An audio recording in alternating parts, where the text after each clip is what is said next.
California Government Code 54953E as authorized by resolution of the Rental Housing Committee.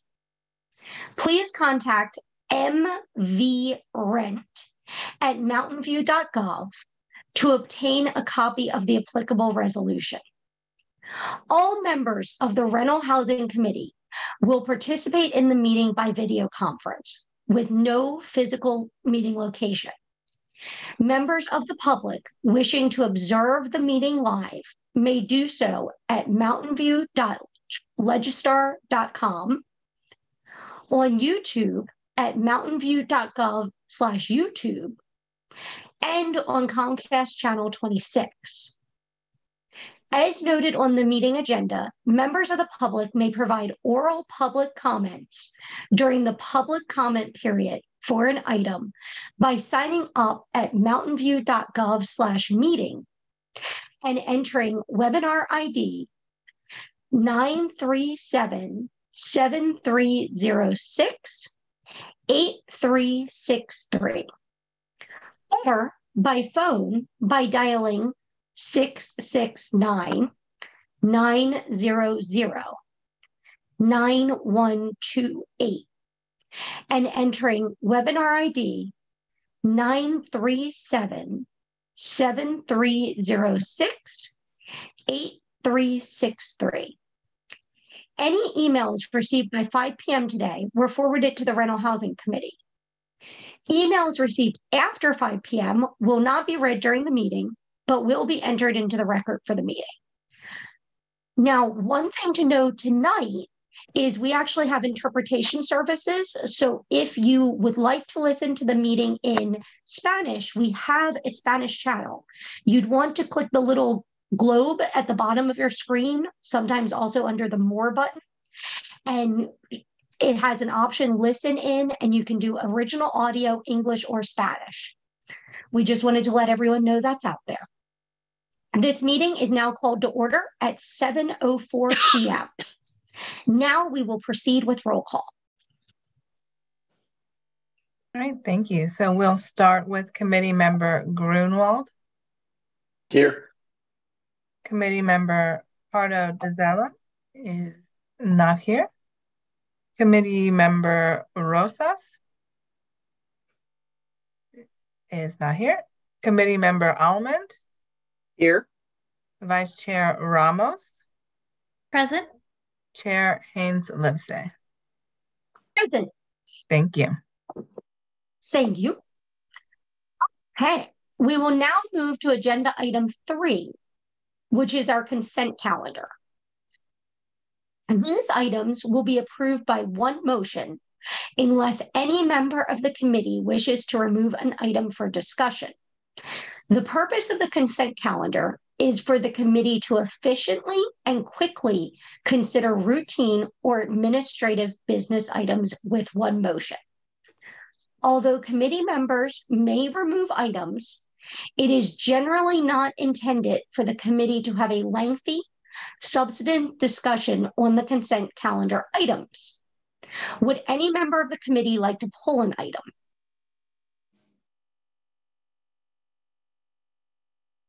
Okay, I am not seeing any hands. So, would any member of the public on the line like to provide comment on this item? If so, please click the raise hand button in Zoom or press *9 on your phone. Staff will display a countdown timer on the screen.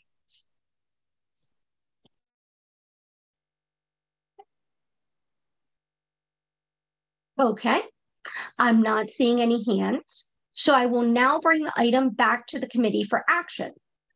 A motion to approve the consent calendar should include reading the title of the agenda item 3, which is to approve the RHC minutes from December 19, 2022 and from January 9, 2023. Do I see a motion? I move to approve both sets of minutes. Do we have a second? I'll second that motion. Excellent. Vice Chair Ramos is seconding. Now, can we do a roll call vote?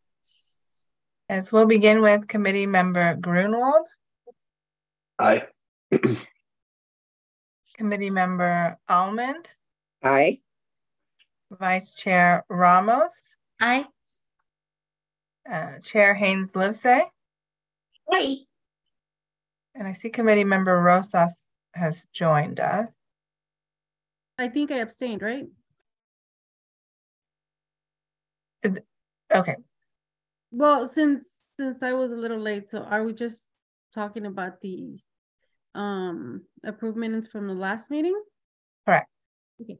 So I think I know what it's about, but I was late. So do I abstain or can I vote? You can vote. This is a consent calendar item, so there is no discussion of it. Okay, so I approve. Or yes. Sorry, I couldn't find the link. Thank you.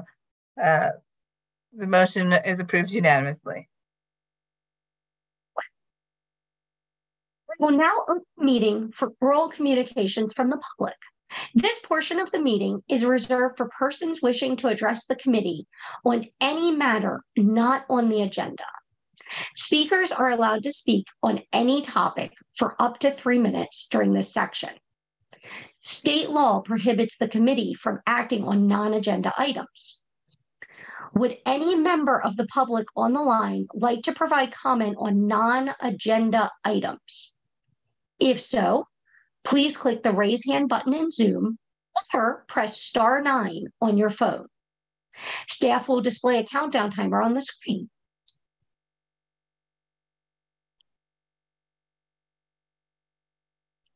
Okay, I am not seeing any hands. So we will now move to agenda item 7.1, the monthly status report from December 2022. We will begin with a presentation from staff. Thank you, Chair, and good evening, committee members. Item 7.1 is a monthly status report update for both the Housing and Eviction Help Center and the Rent Stabilization Program as a whole. This will be the last one that we give monthly. They'll go into a quarterly rotation starting in April, which will be the update for Q3 of the fiscal year. So here we have the overview of what the full report looked like, and we'll go into detail on the data now. So we've had so far this fiscal year a total of 1,171 public inquiries. 872 of those are from tenants. And you can see the bulk is still around eviction protections. However, tenant petitions are also inching up there. As mentioned previously, the other category does still seem quite high, but we're going to see if we can pull out some more information from that and try to give you more detail on public inquiry topics found within that section. We've tried that in the past unsuccessfully, but maybe we'll be able to do that this time.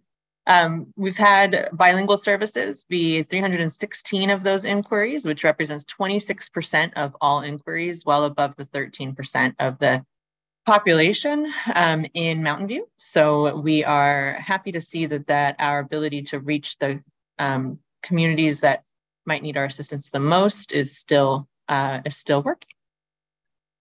We've held 15 workshops this fiscal year so far for a total of 72 attendees. There have been quite a few more this month having to do with landlord property registration. So I just want to flag that. That's been a huge lift on our office's part, and special acknowledgement for Andrea and her side of the office, as they've been working really hard to make sure that landlords and property owners are informed of the registration and fee payment requirements. We've held 26 office hours. Those are held on Tuesdays from 10 to 12. And we have people showing up at all of them for the most part, which is great. They are virtual, and we are able to help people one-on-one during that time period. We've also provided one-on-one support for 446 people in the city of Mountain View.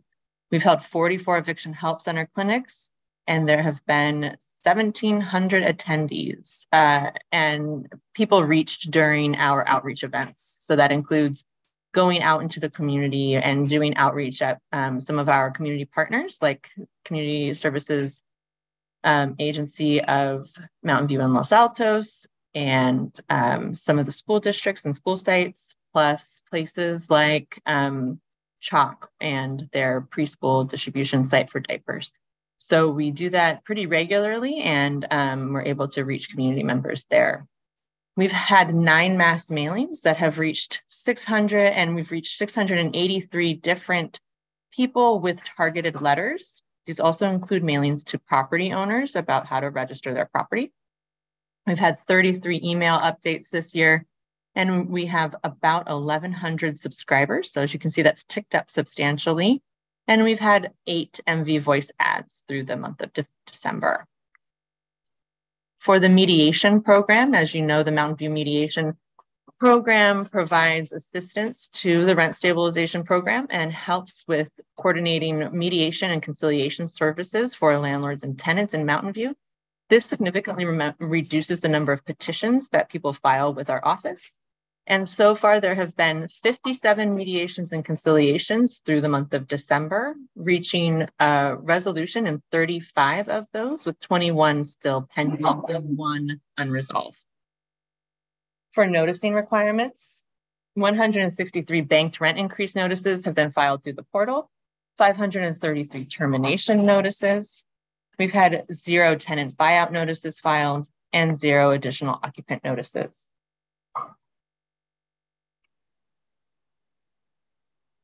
Now, narrowing in on those termination notices, these are some of the data points for that. As you can see, the bulk of them continue to be failure to pay rent notices. However, those are starting to trend down a little bit, definitely down from our peak last year.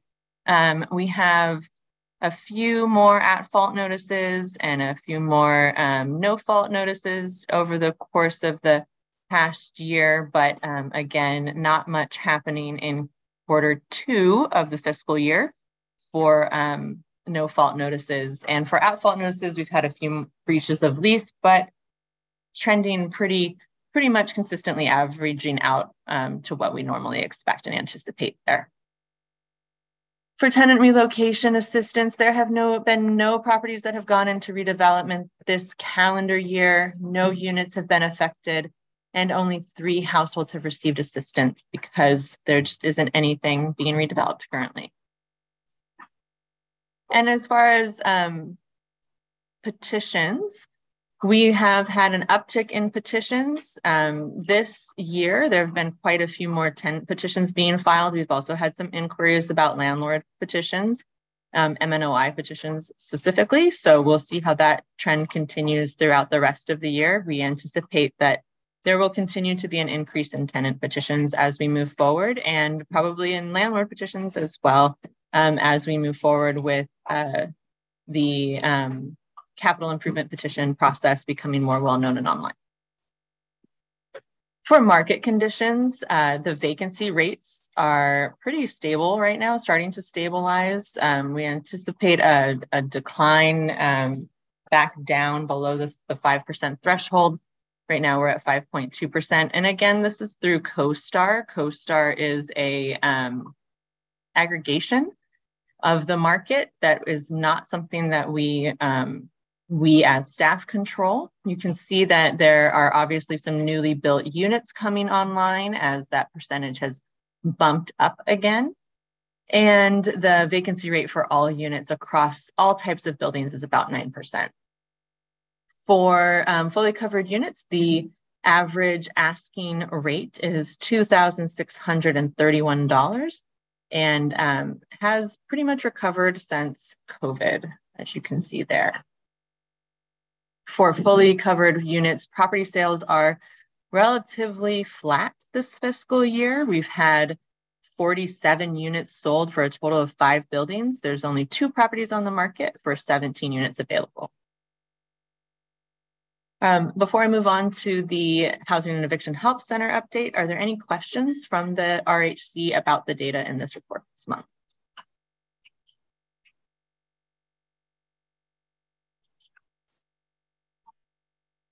Patricia, is this the last round of reports that'll look like this? I know you said it's going to quarterly, but it's also going to the revamp, right? That's right. Yeah.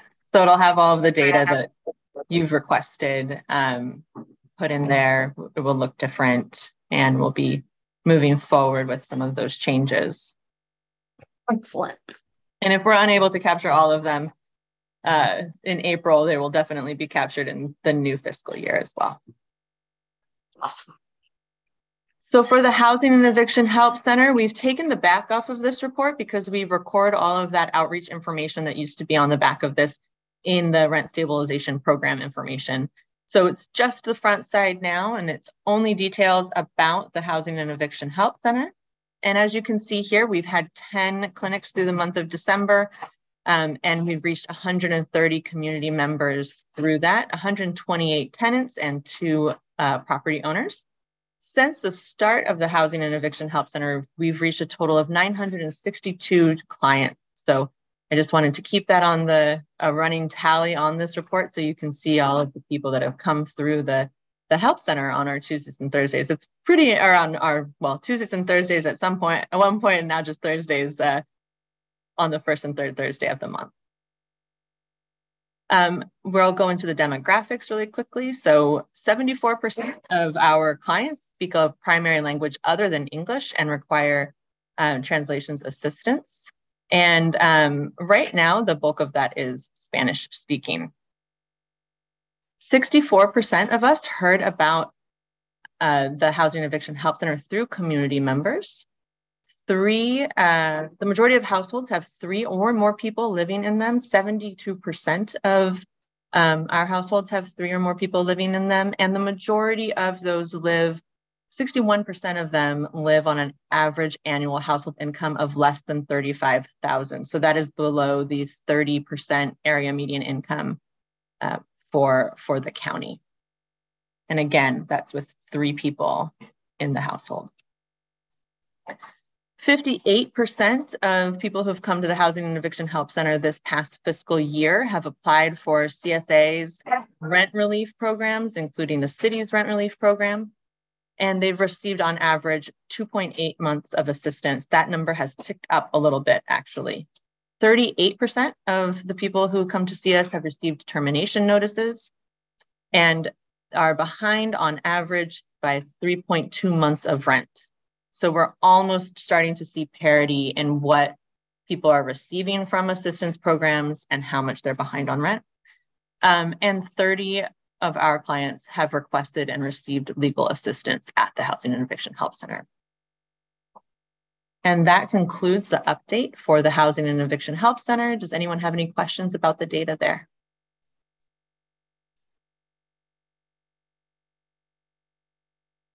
Any questions, committee? Oh, thank you, Patricia. That was very helpful. Okay, since there are no more questions from the committee, I will now invite public comments. Would any member of the public on the line like to provide comment on this item? If so, please click the raise hand button in Zoom or press *9 on your phone.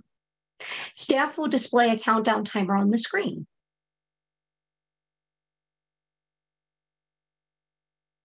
Okay, I'm not seeing any hands. So now we'll bring it back to the committee. Does the committee have any feedback or any commentary to provide before we move on to the next item? We do not need a motion on this item.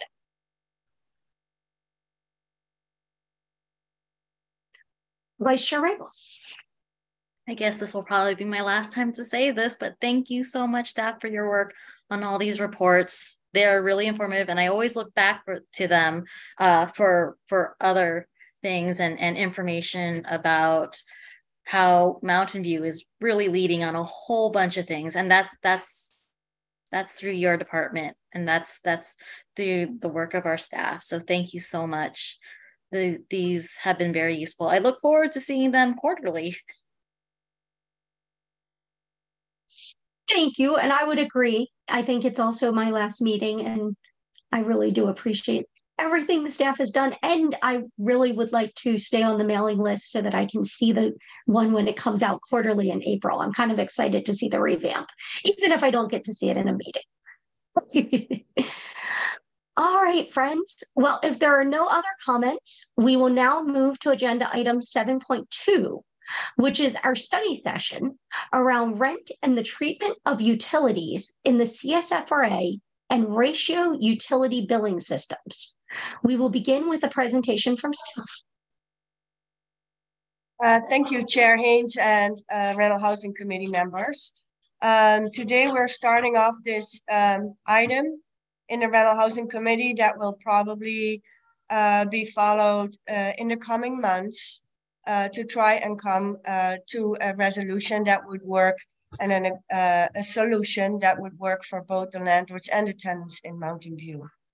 So the purpose of today's meeting is for the Rental Housing Committee to receive a presentation on the definition of rent and the treatment of utilities and housing services as part of the rent, as is encompassed in the CSFRA, the Community Stabilization and Fair Rent Act. We will also be providing information about the use of the ratio utility billing systems, also called RUBS, by landlords to separately bill utilities for our CSFRA tenants, causing monthly fluctuations in rent. And we would like for the Rental Housing Committee to provide initial input on and parameters for developing a potential strategy to address the use of RUBS in order to increase compliance with lawfully imposed rents and rent increases under the CSFRA. A little bit of background on this topic that has been signaled by Rental Housing Committee members and also experienced by staff from inquiries from tenants during the COVID-19 state of emergency on the legality of these monthly fluctuating utility bills. And tenants explained they received two separate charges from the landlord. One was for rent and another one was for all the utility costs. And the charge for the rent reflects the rent as was stipulated in their lease agreements and remained constant for the term of their lease. But the charges for utilities fluctuated on a monthly basis and was billed separately from the rent. And oftentimes, these utility costs and bills that were received by the tenants were calculated and charged through this RUBS system. Sometimes the lease agreements include requirements for the tenants to pay these separate utility charges without even mentioning a specific amount in the lease. And in some instances, the monthly charges fluctuated were very significant, causing a hardship for lower income tenant households and housing instability. So these situations were noticed by the Rental Housing Committee and the staff, and they were counter to the requirements in the CSFRA, which defines rent to include utility charges. And to be clear, rent including utilities charges that are paid to or for the benefit of the landlord are subject to the limited rent increases as allowed by the CSFRA. Next, I would like, and it may seem a little bit overly explanatory, but I really want everybody to understand the details of the issues that are playing in Mountain View. So we're going to explain how these utilities are being billed and paid in Mountain View. In Mountain View, what we've seen as staff is that most tenants are commonly serviced by a combination of utility and or housing service billings, and this is separate from the rent. So we've seen three ways for the payment of utilities. Sometimes tenants pay utility services directly to the utility provider, such as gas and electricity to PG&E. Utilities are in such instances individually metered per unit. And in those cases, the utilities are not considered part of rent if you read the CSFRA carefully. The second scenario is that utilities are included in a fixed rent amount paid directly to the landlord. It's a single fixed monthly amount of rent, which includes any other utility or housing services. The landlord then turns around and pays the utility property bill to the utility or service provider. The third scenario we've seen is where landlords are using the RUBS system, billing tenants separately for monthly utility charges. These monthly utility charges are not fixed, but fluctuate from month to month, and they are not charged according to the usage of the tenants, but RUBS uses a calculation methodology to distribute the property-wide utility costs among tenants. And this is because the tenants do not have individually installed meters to actually measure usage per unit, per tenant household.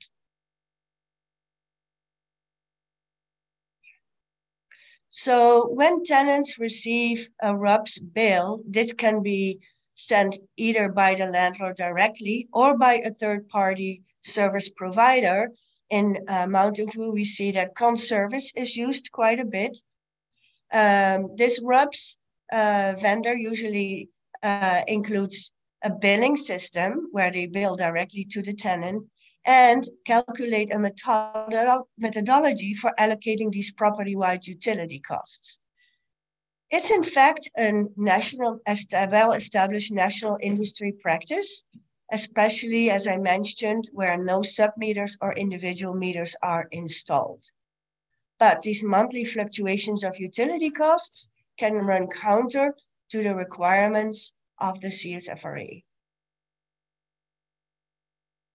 So this presentation and this item explores the requirements in the CSFRA regarding the rent and the treatment of utilities, as well as these commonly used methodologies for charging utilities in Mountain View.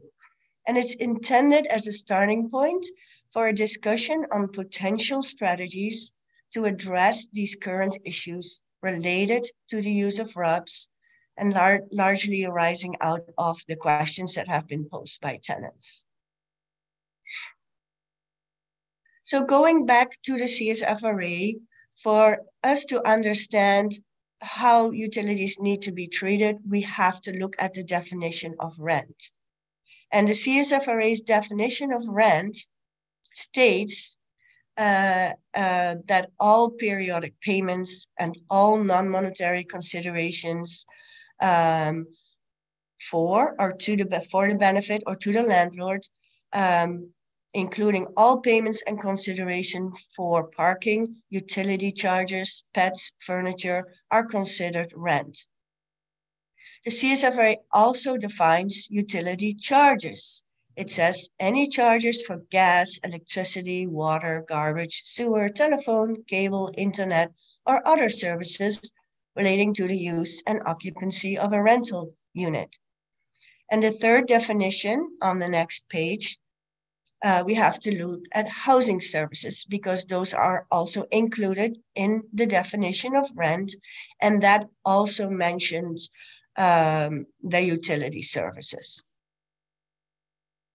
And the following limitations apply to rent amounts. And as we just learned, the definition of rent includes utilities.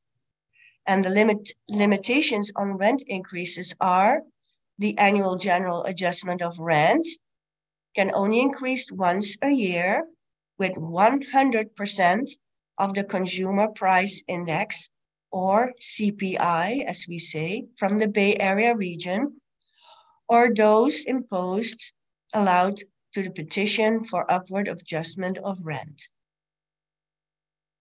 Next page. So the inclusion of these utility charges in the CSFRA's definition of rent means that if the landlord charges utility costs to the tenant, whether separately billed by the landlord or a third-party service providers, or through a billing process, these utility charges are considered part of rent and subject to those limitations we just mentioned for rent increases in the CSFRA. Next, I know this is a dense slide, sorry about that, but we really want to discuss all the details of this ratio utility billing systems, or RUBS. And probably a lot of you are aware of these RUB systems because you're getting the bill on a monthly basis. These RUBs are used by landlords to charge tenants a portion of the property-wide utility costs. There might be just 1 meter on the whole of the property. The property is so-called master metered. And that meter displays the usage of the utility for the entire building. And there are no individual or submeters to track actual usage in each rental unit. What RUBS typically does is distribute those property-wide utility charges to individual units by one or more of the following methodologies. They either calculate the square footage of each unit, they assign it by number of bedrooms in the unit, or by how many members of a household live in the unit, or by the number of units occupied in a building, or a combination of all of these. And RUBS can be used to recover any type of utility costs that might be involved in the operation of a property.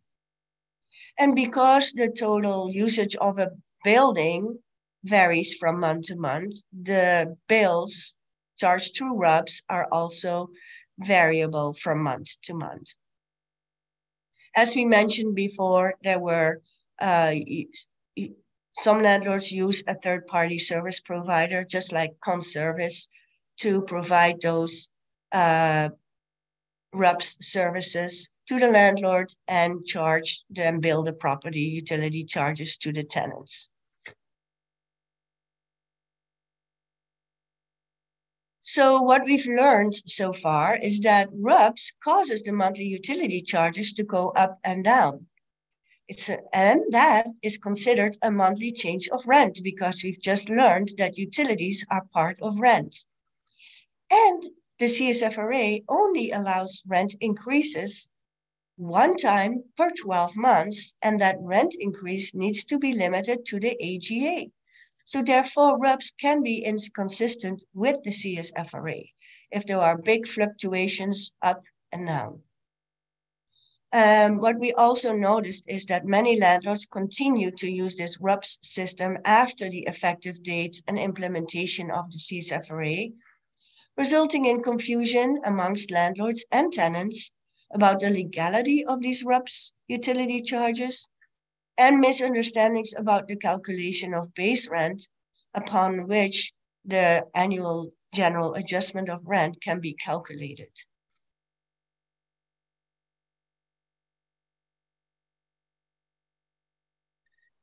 As we explained before, these monthly fluctuations in utility charges may be inconsistent with the CSFRA rent increase limitations.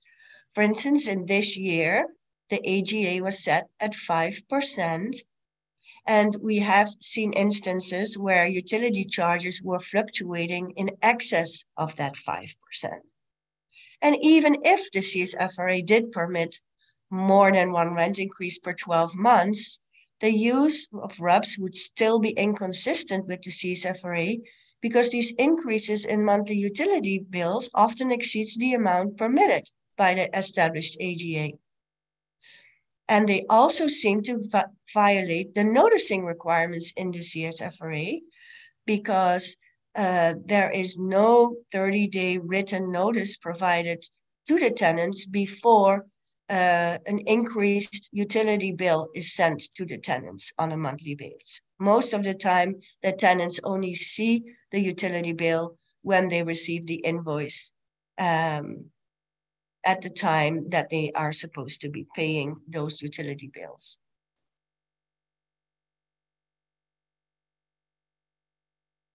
So to get an impression of how many CSFRA properties are master metered in the city of Mountain View, we looked at the water services. And as you can see from this table, most all CSFRA properties are master built for water utilities in the city of Mountain View.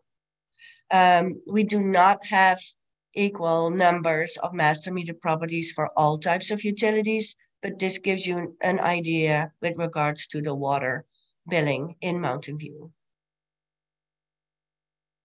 So we recommend updating the CSFRA regulations with a framework that will increase understanding of lawfully imposed rent increases that include utilities.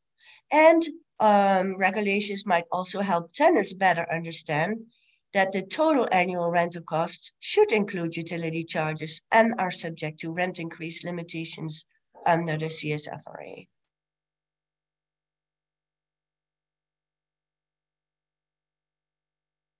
So we reviewed what is happening in the state of California, and the state does not prohibit the use of RUBS per se.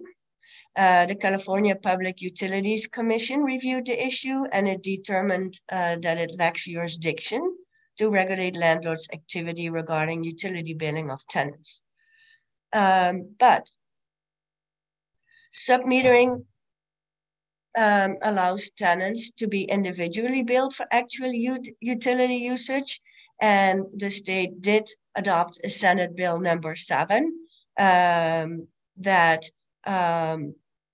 effectively said that new rental properties need to be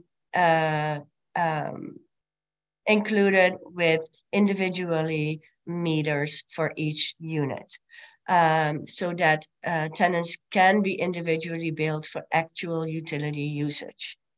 It also has to be noted that installing individual meters for existing rental properties may be cost prohibitive.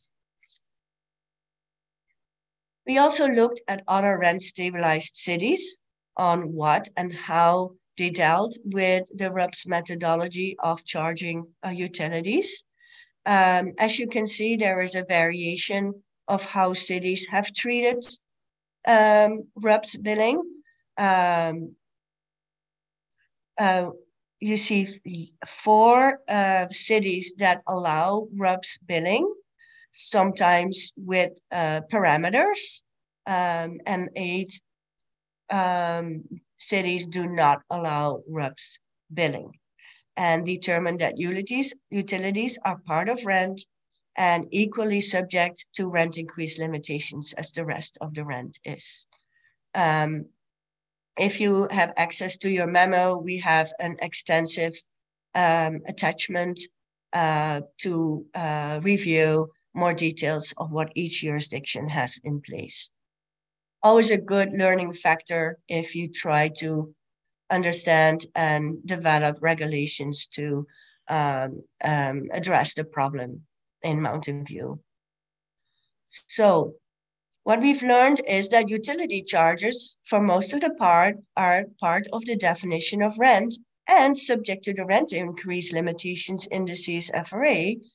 And these rent increases are limited to the AGA, the annual general adjustment, and can only be imposed once per 12 months. So RUBS practices that do not adhere to these types of limitations violate the CSFRA. So we would like to provide the following for discussion in upcoming meetings or stakeholder meetings to bring properties using RUBS utility charges into compliance with the CSFRA.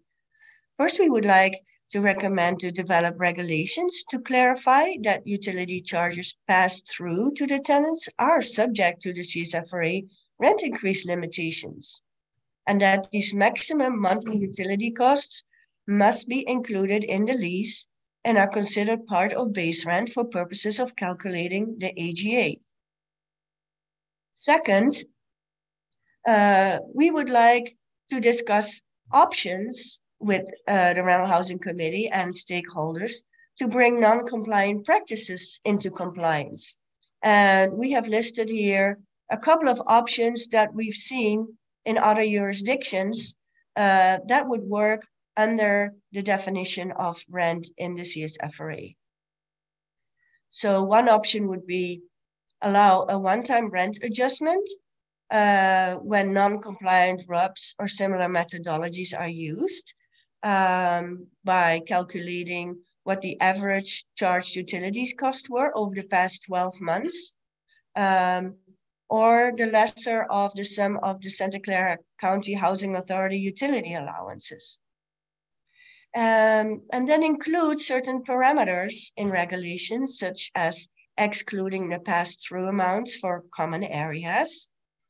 And these options could either be achieved by an expedited petition process or directly used by landlords using a formula that would be approved by Rental Housing Committee. In such instances, there should be an option for tenants to file an unlawful rent petition if tenants disagree with the landlord's calculation.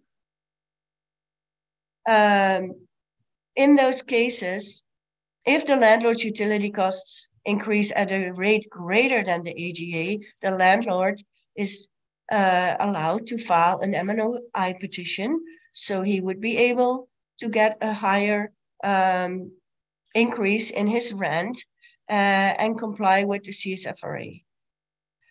We could also continuing to allow RUBS methodologies when the lease states both the amount of the rent and a maximum amount charged separately for utilities over the year.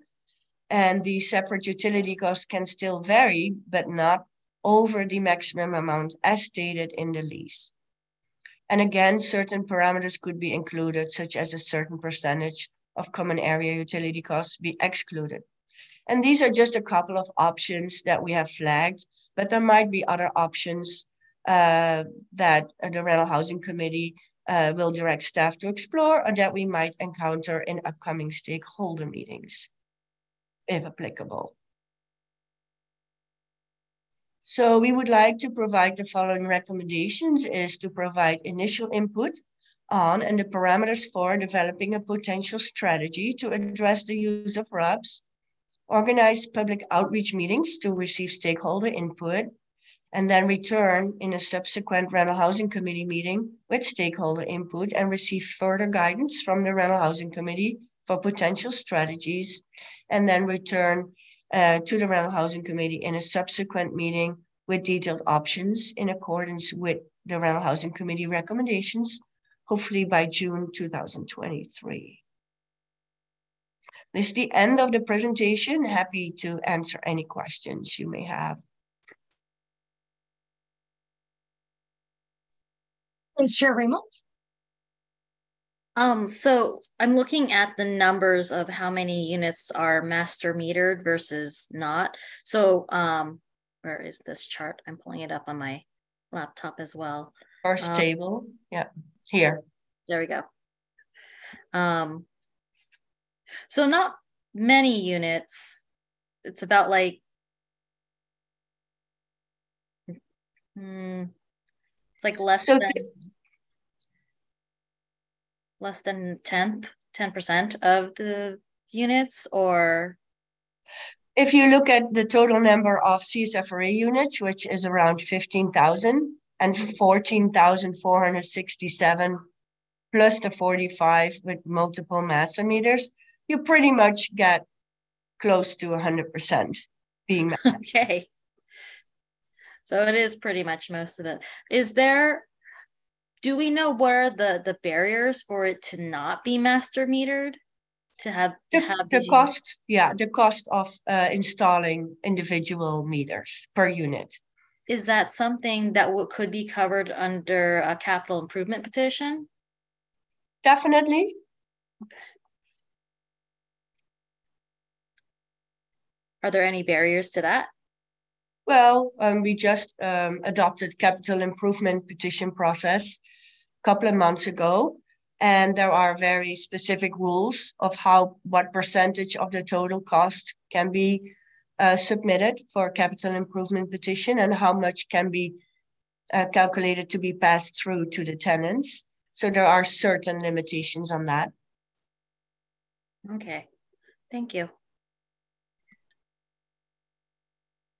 Anki, for the jurisdictions that chose to exclude RUBS, it does seem like those were conscious decisions. Do we know under what basis they did that? Like, what was the thought process or idea there? They interpreted their laws very strictly, and they just say, this is the intent of the law. This is the definition of rent. It says utilities are part of rent, period. So they're excluding RUBS from the definition of a utility because they're seeing it as paying to a third party, not the landlord? No, sort of that if process? They don't, yeah, if they, so if utilities are paid directly to the utility provider, even our definition says, then it's not part of the rent. But even when they say in general, when utilities are paid to a landlord, and he uses a RUBS system, RUBS is not allowed. You have to put the maximum rent amount in your lease, and you cannot increase that number unless you're 12 months down the road and you can increase it by the AGA. Okay, so for the ones that are allowing RUBS on the slide, like Alameda or Berkeley or Hayward, they're putting additional guidelines in place to control for the maximum number.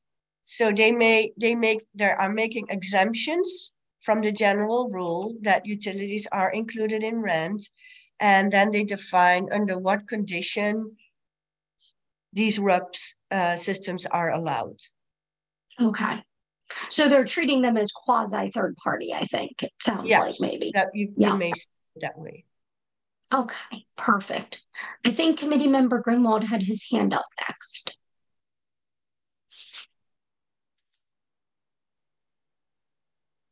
Thank you. I was actually going to ask a very similar question. So let's focus on San Francisco. Do you have more information about how they define that in a way that is legal, but also in the spirit of San Francisco's rent control laws? Yeah, so if you look in the attachment, we kind of verbally included the language that they use in their laws, how they define rent, how they, and then some link to their actual legislation.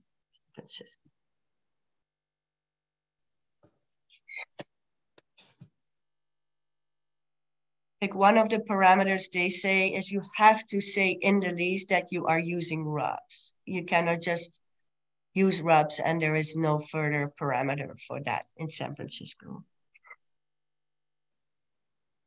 Okay, at a high level, I guess, on the option slide, is that an option available to us? I think to have language that's very specific, like San Francisco has, since we only have 45 buildings potentially. Sorry. Because of the way our definition is used in the CSFRA, where utilities are specifically mentioned in the rent definition and the housing services, we have to come to a stricter explanation of how utilities are included in the rent. And Karen Naas, you can help me here legally if you want to explain it in more detail. Yeah, I think the issue is we need guidance and we probably need regulations one way or the other, because our definition of rent specifically says utility charges are included and then defines utility charges. So if that's your definition of rent, then it gets included for purposes of the AGA and any increases in base rent determinations. And to take that a little further, the reason that San Francisco was able to have a looser definition is because their definition of rent does not include specifically utilities charges in the definition.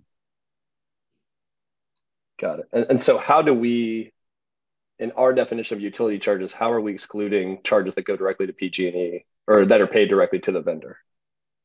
Because it says to or for the benefit of the landlord in the rent. So those charges are not paid to or for the benefit of the landlord. Those are paid directly to a utility provider.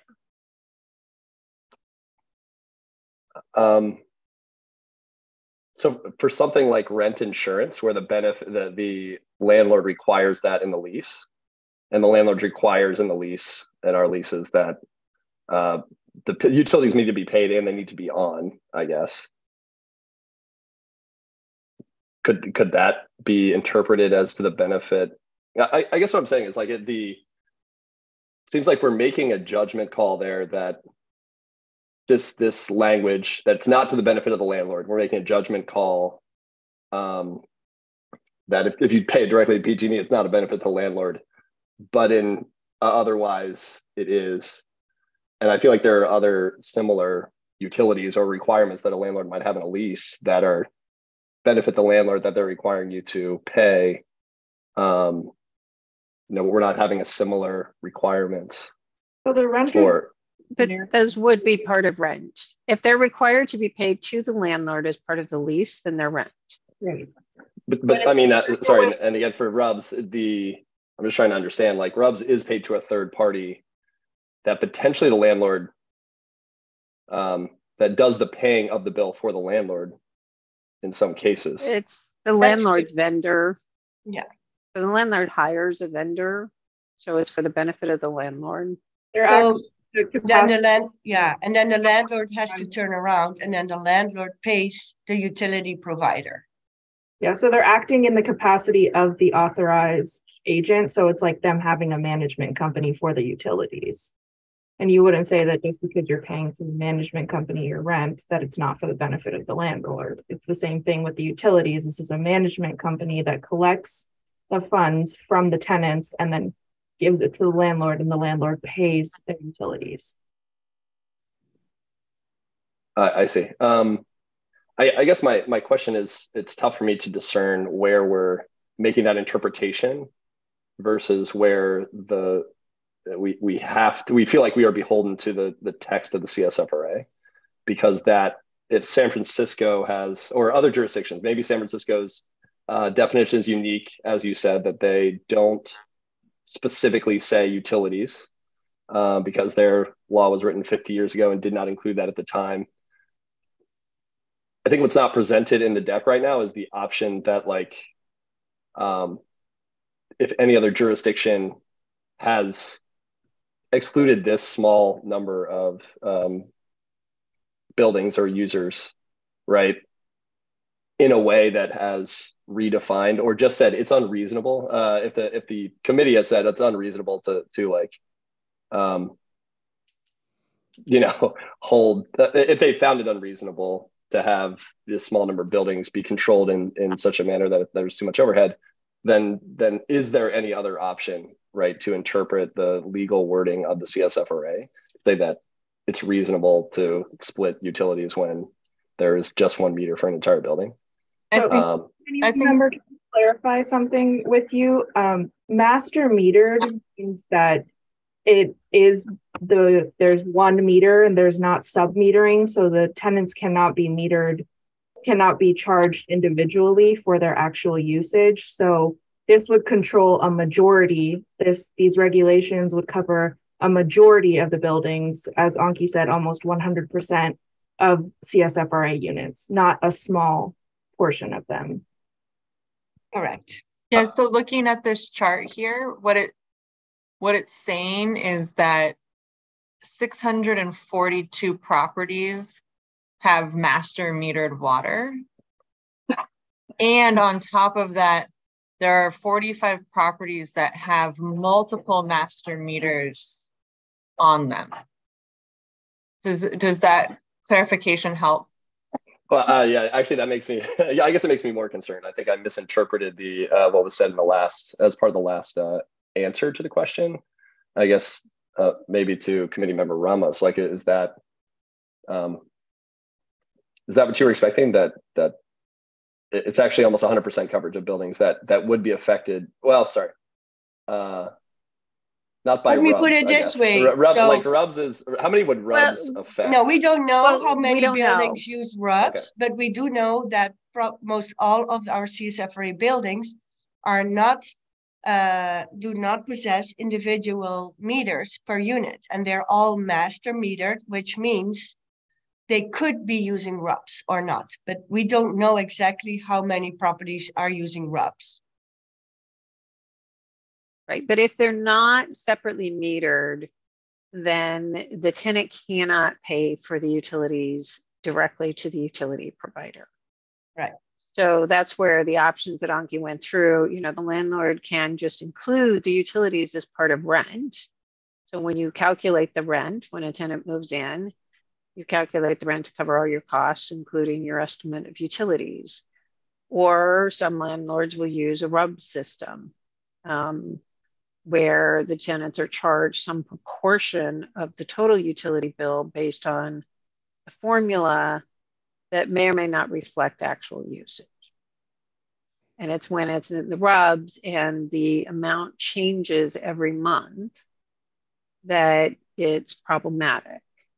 If it's just if the landlord says your rent is X and that includes everything, then it's part of rent and it goes up only by the AGA.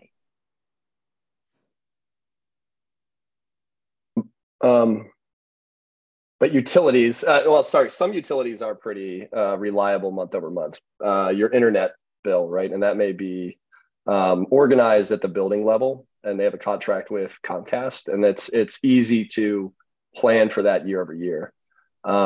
As far as water or PG&E go, I mean, PG&E has just increased rates significantly over the past few months, as many of us are aware in the Bay Area. And so, I mean, I think that's sort of trying to get to is how could that even, how could we regulate that fluctuation? Also seasonal fluctuations as well. I guess that would go to an average. We're not regulating PG&E, and we're not regulating any utility providers. What we're regulating is what property owners charge to tenants. So if I'm a property owner and I know that my annual utility bill is X, I can allocate it to the tenants over a 12-month period. And that's how I address the fluctuations. If there's a significant increase in the utility bills, there's always the opportunity for a petition for an upward adjustment.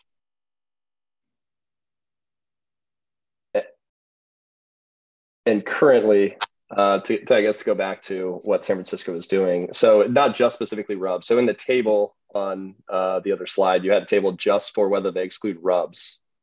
Are you also including in that any just generally utilities that are not the system, the landlord is not necessarily using the RUBS system, but they are billing anywhere that a tenant cannot directly pay PG&E? I guess that's what that'd be the example that I'd go for. Is this inclusive of all those options, or this is specifically just about RUBS, but not necessarily other use cases where the tenant cannot pay directly to the vendor? Well, RUBS means that usage. So this is when RUBS is when you don't say in the lease what your monthly cost is for utilities. So in your example, if you have internet costs, the landlord knows ahead of time what that is. And if he wants to mention that separate or include that in the one amount of rent, that remains constant over the year, right? The problem with RUBS is that sometimes the amount of utility charges are not even mentioned in the lease. So the tenant gets a surprise every month, like, what will my bill be this month? So that's what rent stabilization, one of the main purposes is of rent stabilization, is to predict and stabilize the rental market. So when RUBS is used and it and it goes over the allowed rent increases for rent, then it's not in accordance with our CSFRA anymore. If 1 month utility charges are 100 and the next month they're 500, that causes a lot of instability amongst the tenants in Mountain View. I agree. I'll ask one more question and then I will let the other committee members have their chance for sure. But how is it different for someone who's on RUBS versus someone who pays the utility directly? They could also have that. Once it hits winter, and they need to start using a lot more natural gas, their bill will increase. Or even if they expected that natural gas to be more, PG&E could have decided they're going to increase things by 10 to 15%. That's correct. I don't know how that's different for RUBS versus someone else. Well, I think there's a couple differences. First of all, you as the tenant, if it's separately metered, you have some control over how you use the utilities. Whereas if it's master metered and it's allocated to you, the formulas for allocation may be based on the square footage of your unit or the number of occupants, but you don't have a control over what anybody else uses. So you're not able, you may cut back because you want to save money, but your neighbors may not. The other thing is, in one of your letters that you received today, indicated this is tenants under RUBS cannot participate in any of the low income provisions that PG&E offers that allows you to sort of even out your utility bills and maybe even get some savings on your utility bills. Member Rosas.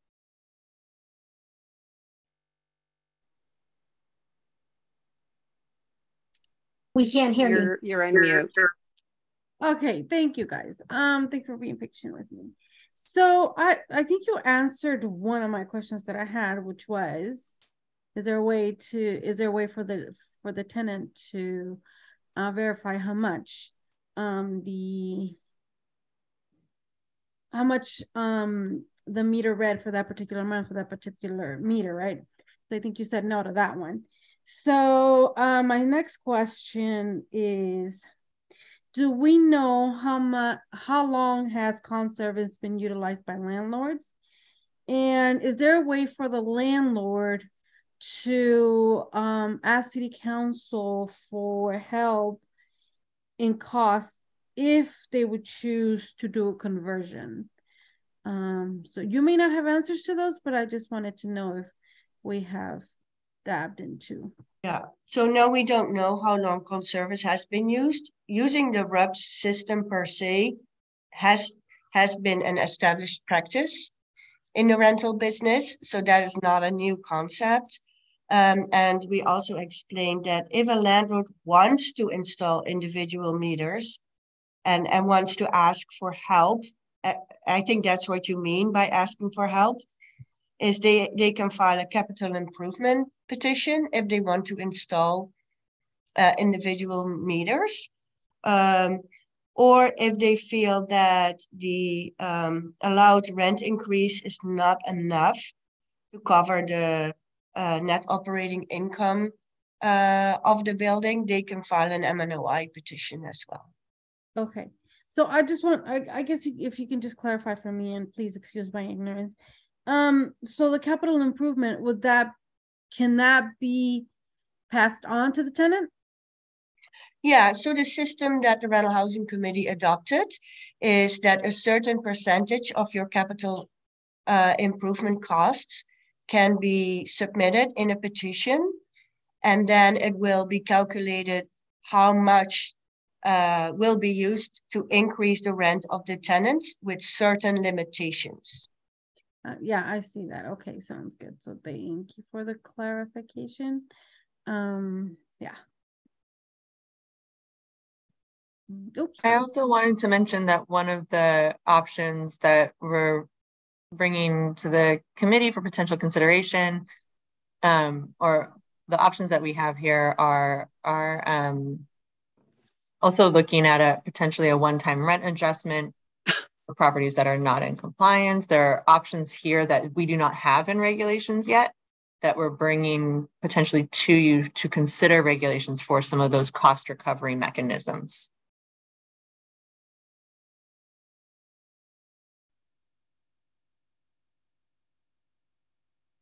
And does that mean that in that instance, the landlord will be able to pass on to the tenant? So in that option, what we propose is, so the tenant pays one amount in rent, say $1,000, and he pays a fluctuating monthly costs in utilities separately. What we suggest is you take the utilities over the past year and you calculate the average utility costs, and you can add that to the total rent amount, and then then that amount is called the rent.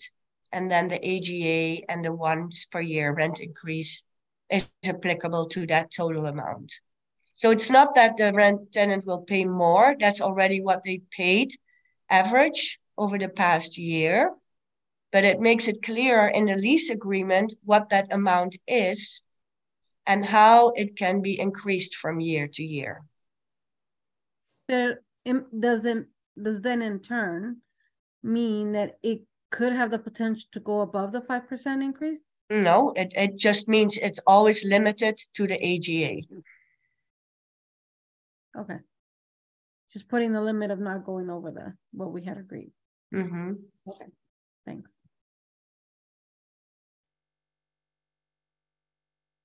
Susan?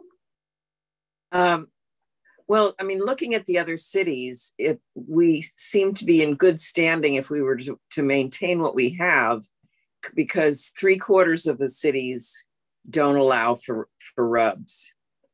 And I mean, it seems to me that landlords should be able to figure out an average. I'm sure that they probably include more than the actual costs of utilities so that they have a little bit of leeway. Yeah. And I mean, I guess if there was a lot of pressure to allow a 1 month rent adjustment, the first option, personally, I think we should just leave it alone. We've already got in our CSFRA that utility charges are part of the rent, and landlords know that and should, charge accordingly. I used to live in buildings that had master meters, and there was absolutely no way of knowing how much you were using, and you just had to deal with whatever you were being charged. It's not a very fair system to the tenant. And also, I would like to know whether other committee members feel it is necessary to do outreach and stakeholder meetings on this. It seems like it's pretty predictable what the response would be. And it seems like it would just take longer to set up the regulations if we go for stakeholder meetings. If I can answer the first part of your question, if you leave the CSFRA alone and you don't adopt any further regulations, I think it's remains very confusing for both landlords and tenants what is and what is not included in the rent.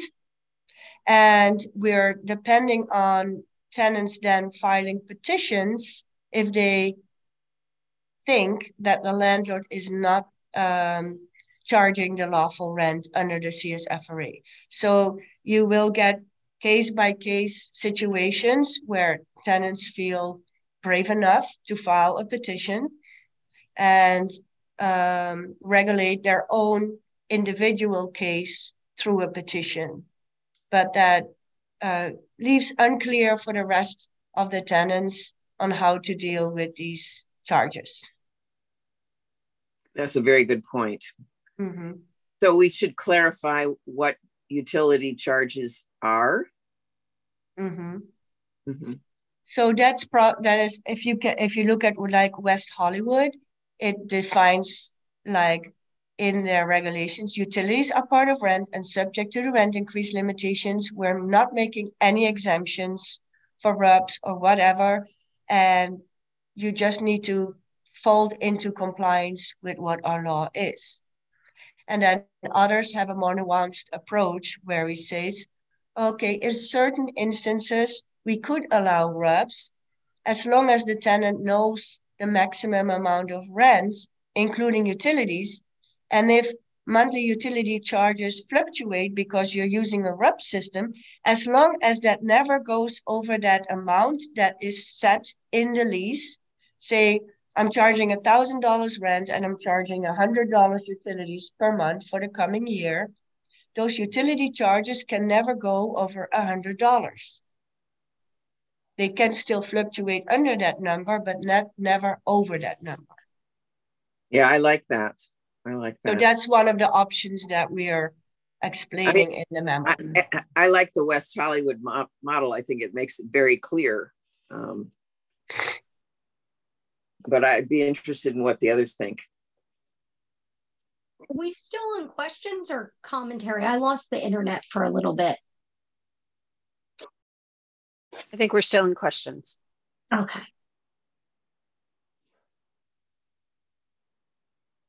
Are we on Vice Chair Ramos? I guess I'll probably be the last one before we get into public comment.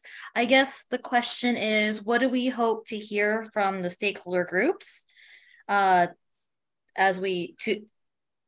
you think would be necessary for us to think through this decision on what kind of regulations we should do? I understand. I think there might be systems used out there that might be valid under the current CSFRA that we haven't heard about. So one of the options that we're mentioning in this memo was used by one property management company in Mountain View. And we thought, well, yeah, that's great. They figured out their own system. It falls within the parameters of the CSFRA. And we think it's a great example. Thank you. I guess that was a question that was more of a question for staff and for people who happen to be the audience that will probably want a stakeholder meeting. So that is good to know. That's all I have for questions. If there are no further questions, I think we will turn to public comment. And I must admit, I lost everything in the great internet crash of January 31st, 2023. So I'm still rebuilding this, but I believe members of the public may now queue up for public comment by either pressing *9 on their phone or by clicking the raise hand button. Staff will display a countdown timer on the screen, and we will get everyone queued up here while I regain all of my tabs. Just super duper fun. Okay. It looks like we have Anil first. So staff, if you would like to promote Anil, I think we are good to go on public. Good evening, committee members and chair. Anil Babar with the California Apartment Association. And I just wanted to chime in on the conversation we're having today. First of all, RUBS is a nationally accepted practice that allows property owners to share the cost of utility charges with their tenants. As was mentioned by staff, the whole notion of converting master metered properties to individual meters are prohibitively expensive, not to mention what happens when you start opening the walls and having to address other issues with these buildings that are much older. And so one thing will lead to another, which makes them prohibitively expensive to convert. RUBS is the best way for tenants to have an idea of their consumption amounts, because without RUBS billing, there is no other way. And in this time when we really need to stress conservation, RUBS is a critical tool. My clock has stopped. I don't know how much time I have left. Just FYI. So finally, having the robust stakeholder process will highlight ways we can all work together. I think silencing the stakeholders from being able to provide input on this subject is the wrong course of action. I think allowing a full, meaningful, and robust stakeholder process will really bring all the solutions to the table. And I think that is absolutely the right way to go. Thank you. very much. Next, we'll hear from Reina.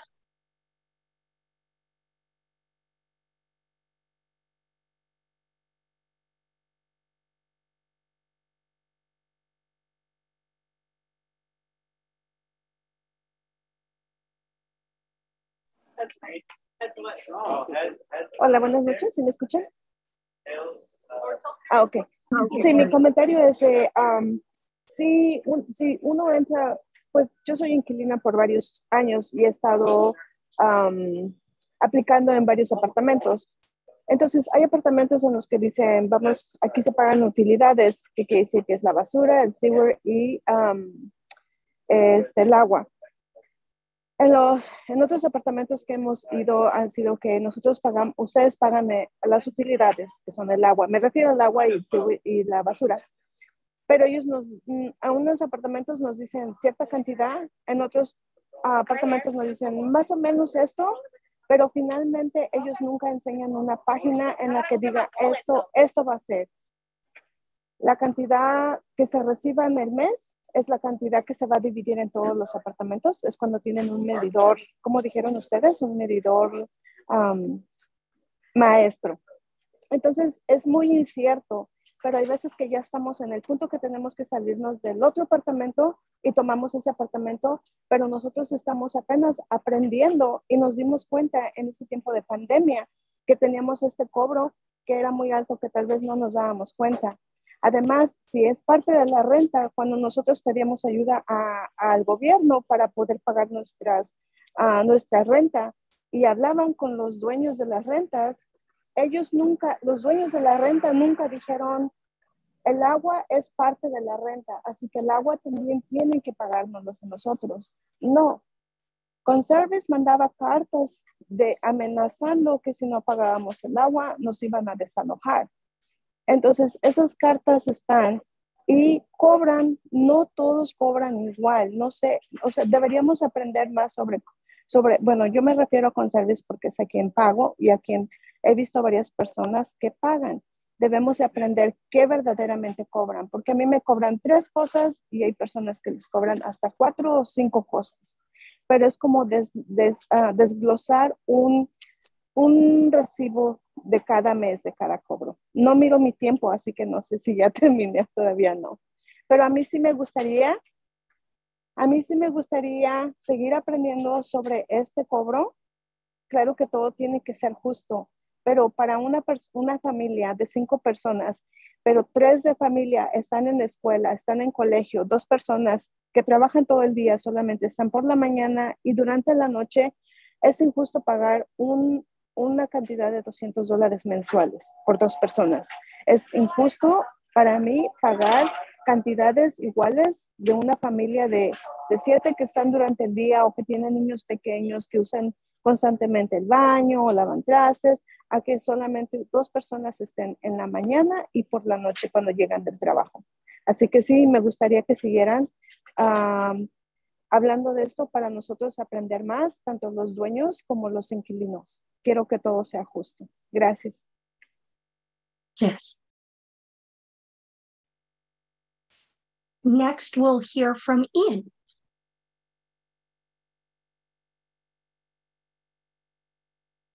I'm sorry, was it translation?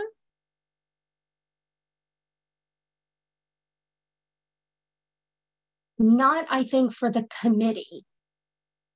I know we have translation on the audio channel, but are we able to get a translation?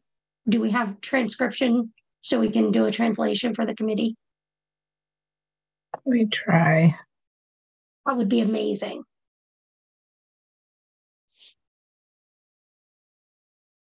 I don't. Yeah. I could hear her in English channel. Yeah, if anyone who wants to hear her in English, they just need to go to the interpretation and select English as the language, and then you'll be able to hear Elena. And that goes for the attendees as well. I did turn on transcription, but usually it won't translate. It'll only show in the English. Okay.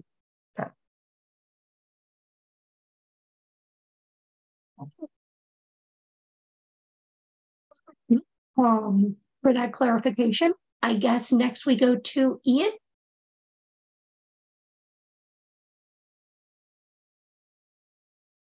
Chair, are you on the English channel?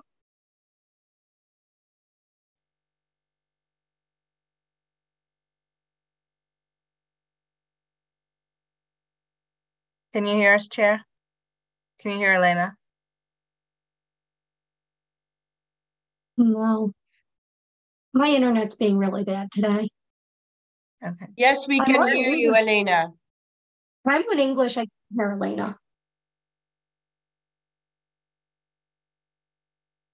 Thank you.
Thank you. Are you able to hear me, Elena? Yeah. Now you can. Okay, cool. I don't know. Mine's not working well. Thank you for doing that. Excellent. All right. I'm assuming my internet's still working. Nothing is moving.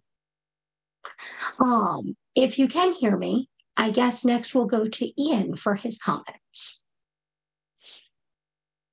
Hello, thank you, committee, for your time tonight, and I appreciate everyone's efforts on all these calls, and it's been wonderful working with you guys in the past. I think one thing that we need to think about more broadly in California is the need for conservation of resources.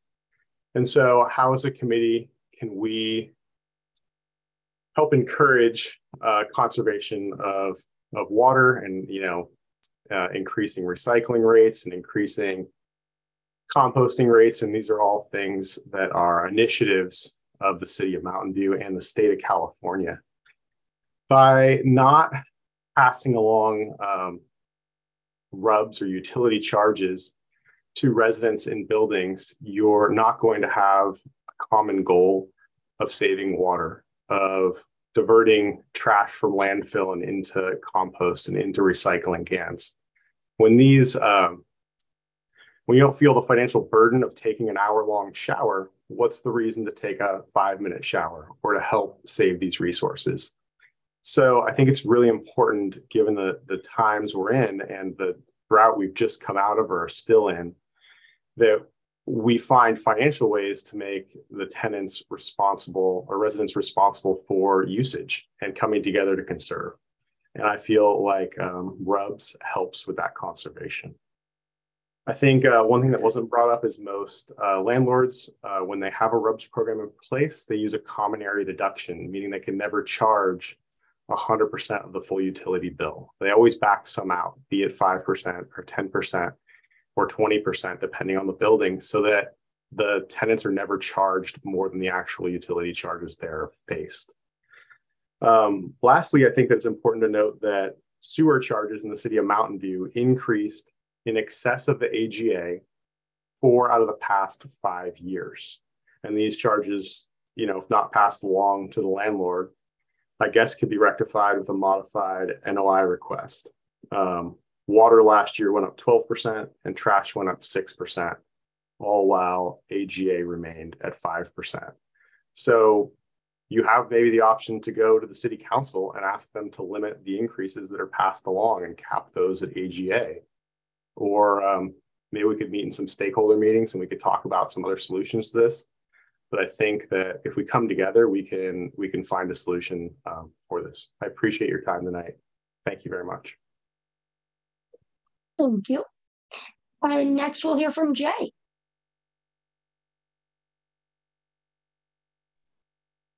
Good evening. Thank you for this opportunity to speak up. I wanted to just raise my concern about with the first presentation that we saw this evening was about the relevance of the percent that we talked about AGI and the 30%, 50%, and so on. With the rapid growing of the AGI, the income in the tech sector, which is a predominant part of our economy here in Silicon Valley, keeping up with that, there has to be some thought given, and I'm sure there's some thought already been given. I'm just curious. It's more of a question that I have as to how the people who are working multiple jobs and are getting these BMR opportunities, how they're being able to keep up to that bracket, whatever the bracket they're in right now, with the massive growth of AGI in our part of the Bay Area. Thank you. DJ. And next we'll hear from Jeff.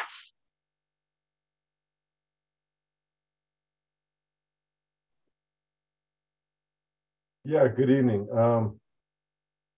Hi, I think y'all know me, Jeff Zell. Manage a bunch of stuff in Mountain View. A lot of comments. I'm going to dance all over the place and you may not like them, but I'm going to say them anyway. If you want to know how the details of how RUBS works, ask someone who uses RUBS rather than putting out the information out there inaccurately.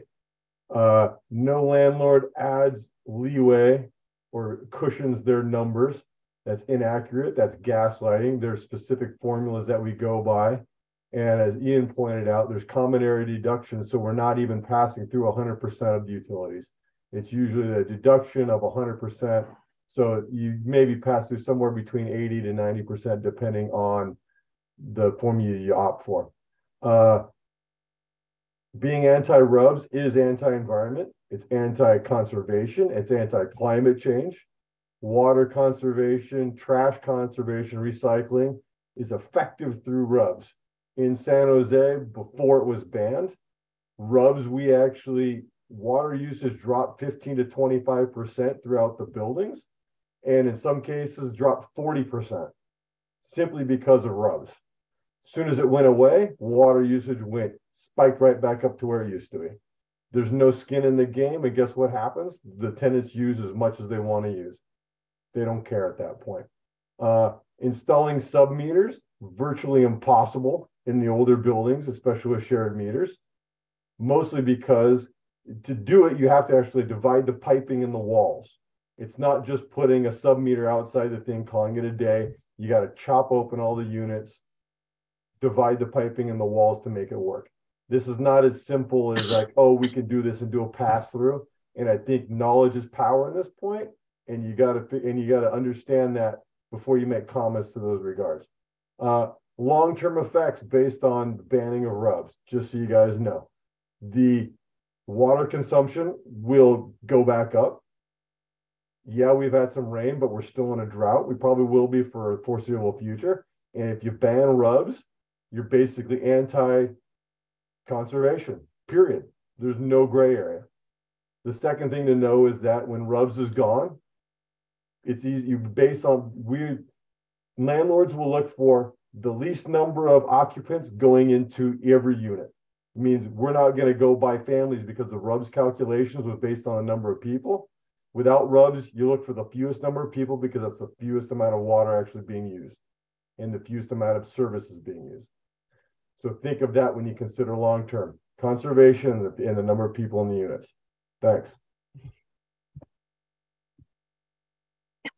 Next, we'll hear from Ian.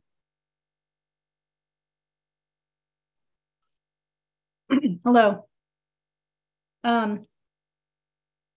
One of the things I hope that we'll find out as we move forward into this investigation is how many apartments there are in Mountain View that simply include utilities in the rent, that are not having a separate utility charge passed on. It seems like the most peaceful way to do this and the most secure for tenants. So one of the things I heard a little bit, like I'll be curious to hear more about it, is under RUBS, do vacancies, which I could consider to be the landlord's responsibility, mean that a whole utility bill would be divided by, say, 9 people instead of 10, increasing everyone's share when there is a vacancy? That seems, well, the word unfair comes to mind. I think I do give credit to the landlord speaking about conservation, that there is not an incentive, in the example I just gave, where the utilities are included and not separately charged for. And if there's one situation that's been mentioned tonight where there could be a max utility amount, and but the landlord, if utility amounts for the whole property go under that max across the property, across the units, then there could be a reduction in that. Or you might only pay the max in the winter, in days like we've been having. So the other thing I wonder that will need to be discussed further is how far back will a tenant petition go? Because it sounds like many tenants in Mountain View have had utilities go up more than the AGA. And so if they can petition for that, can they petition all the way back to when they began that tenancy, or when the CSFRA began? You definitely want to look at that. I don't like hearing that Conservius was sending scary letters. I would much rather see landlords hire bookkeepers. Those are my comments for now. Thank you. Thank you. Then we have a hand from Alexander.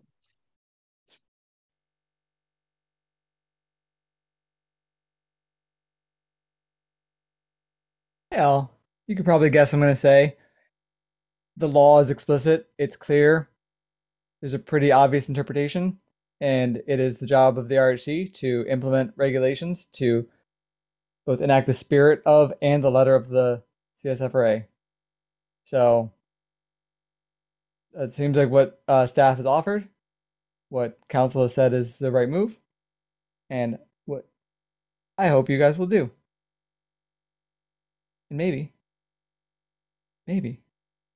soon I can come do it with you. Wouldn't that be nice? Anyway, thanks. Thank you, Alex. Okay, seeing no more hands from the public, I want to thank everybody for their comments, and I am going to bring this back to the committee for deliberation We do not need a motion, but it would be ideal if we could provide feedback to staff as to what we want to do as far as next steps. Any thoughts from anyone? Vice Chair Ramos. So I was one of the committee members to bring this up. It was nonstop contact from tenants who were confused, were upset with essentially what they called Conservice. What we now call RUBS. Conservice is just a vendor that handles the ratio utility billing service. And it made sense to me why they would be upset.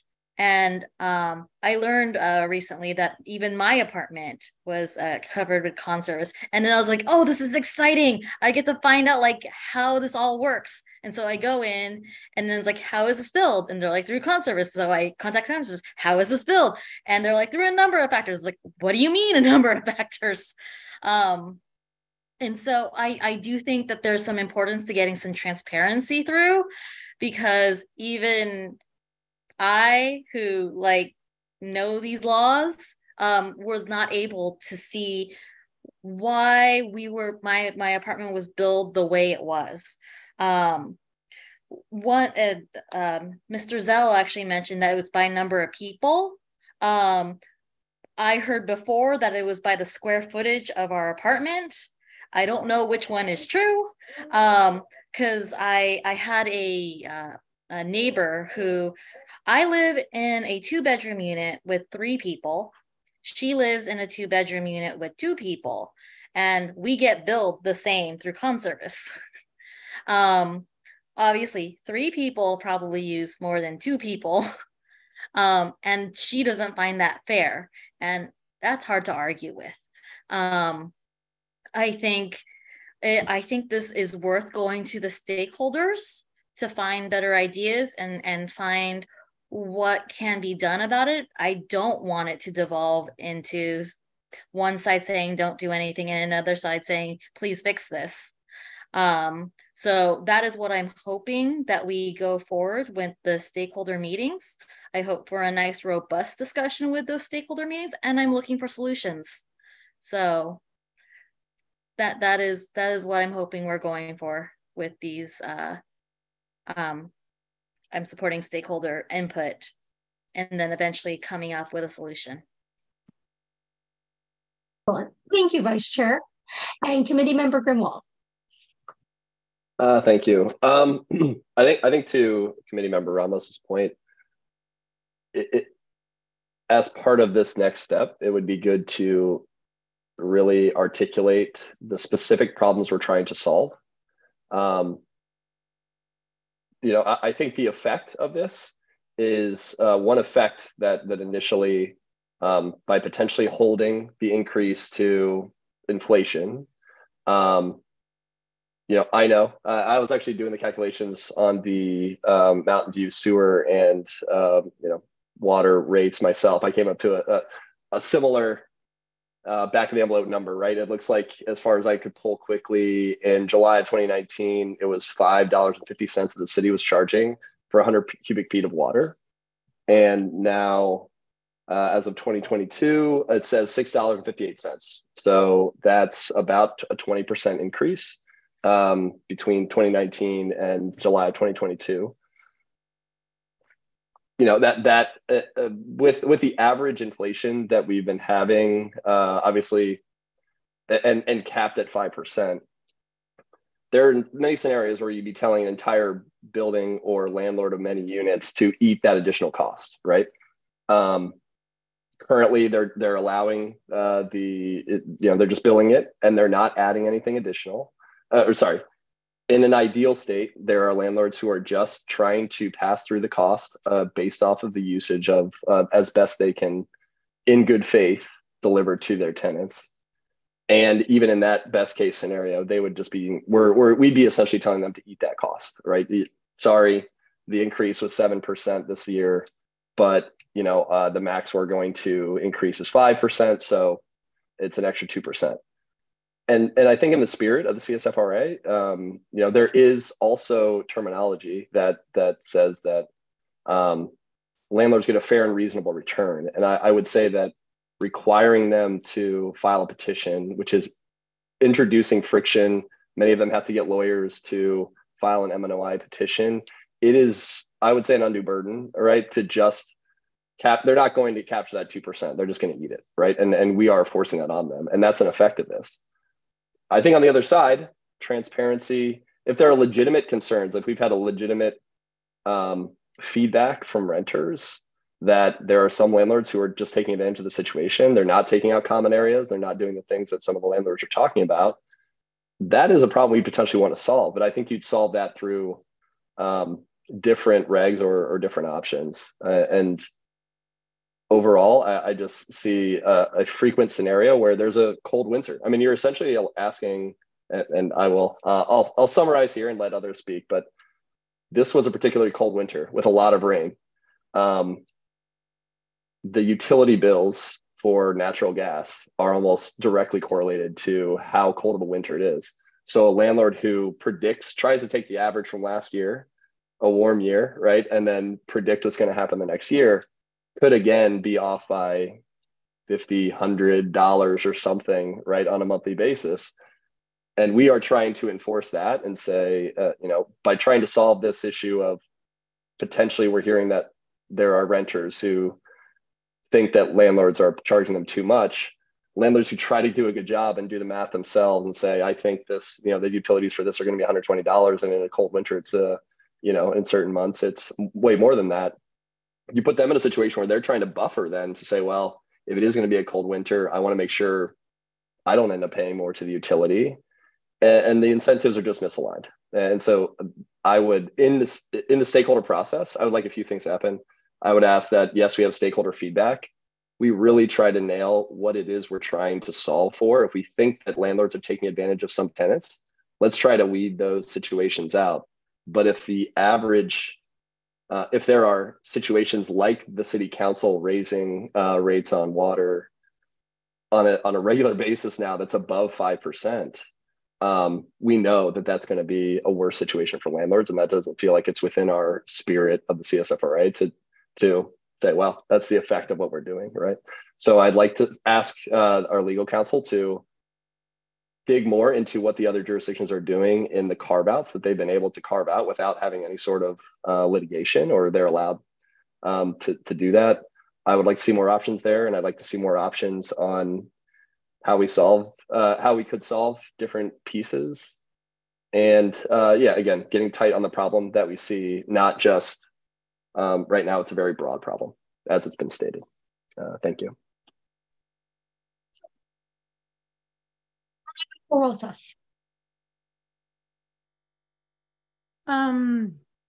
Thank you everybody for speaking up in regards to this issue, because yes, just like Vice Chair Ramos, I have been hearing the community has been facing with this issue with Conservice, where it basically it's not a fair process, or as I've heard. So let me just tell you something. I do want this issue to be fixed, because I do have a huge problem with landlords utilizing the Conservice or the RUBS to abuse tenants and charge them the common areas and their water usage, which I also don't think that it's fair that a tenant overuses water or you know, doesn't pay their fair share. So, but I certainly didn't hear. I mostly heard the other side, which is basically that one, the tenant was never allowed to know how much they were going to pay the next month, which that I believe is an unfair process, because it doesn't allow for the tenant to have control over what they're spending. And in terms of conservation, I think we're all in the same page that yes, we all want to conserve. But if you don't have control over what you're using, how are you controlling it? The RUBS definitely is just open to too many ways to abuse the system instead of fixing it. So I am looking forward to getting receiving solutions on how to make it more fair for tenant and landlord, because I also don't think that the landlord, the tenant should abuse the water usage for the other tenants, and because I certainly don't, and because that definitely does do away with the CSFRA, which is basically the CSFRA was created, if we remember, for the unfair costs of living in this area, you know, and that's what that's what we're here for. We're here to make sure that everything is fair. And RUBS, I certainly don't see it. It's not a fair avenue. It opens up a huge door for many abuses. In theory, it probably sounds good, but in practice, that's how I've heard it and seen it. It's not fair, because I actually have seen some receipts in terms of how much they pay after the fact. So after the month, this is what you have to pay, and if you don't pay, we're going to evict you, which is basically what the CSFRA is trying to prevent. So that is my opinion. I'm looking forward to finding a solution to this issue. Thank you, committee member. Quick question. I think this might be for Anki. I'm just trying to remember if I read this in the staff report. Is it permitted in the state of California for utilities to be, for master metered utilities to be divided up between units without an algorithmic approach? I thought I saw something in the staff report about that being illegal. No, the state says it does not have has not regulated RUBS at all, whether or not it's an algorithm or not. So a real-time option is if you don't use an algorithm, but you assign a certain amount every month and you put that in the lease and the landlord just charges that completely as the rent, that is definitely allowed. Okay, but like can you say I have 32 units and I'm going to take this bill and divide it by 32?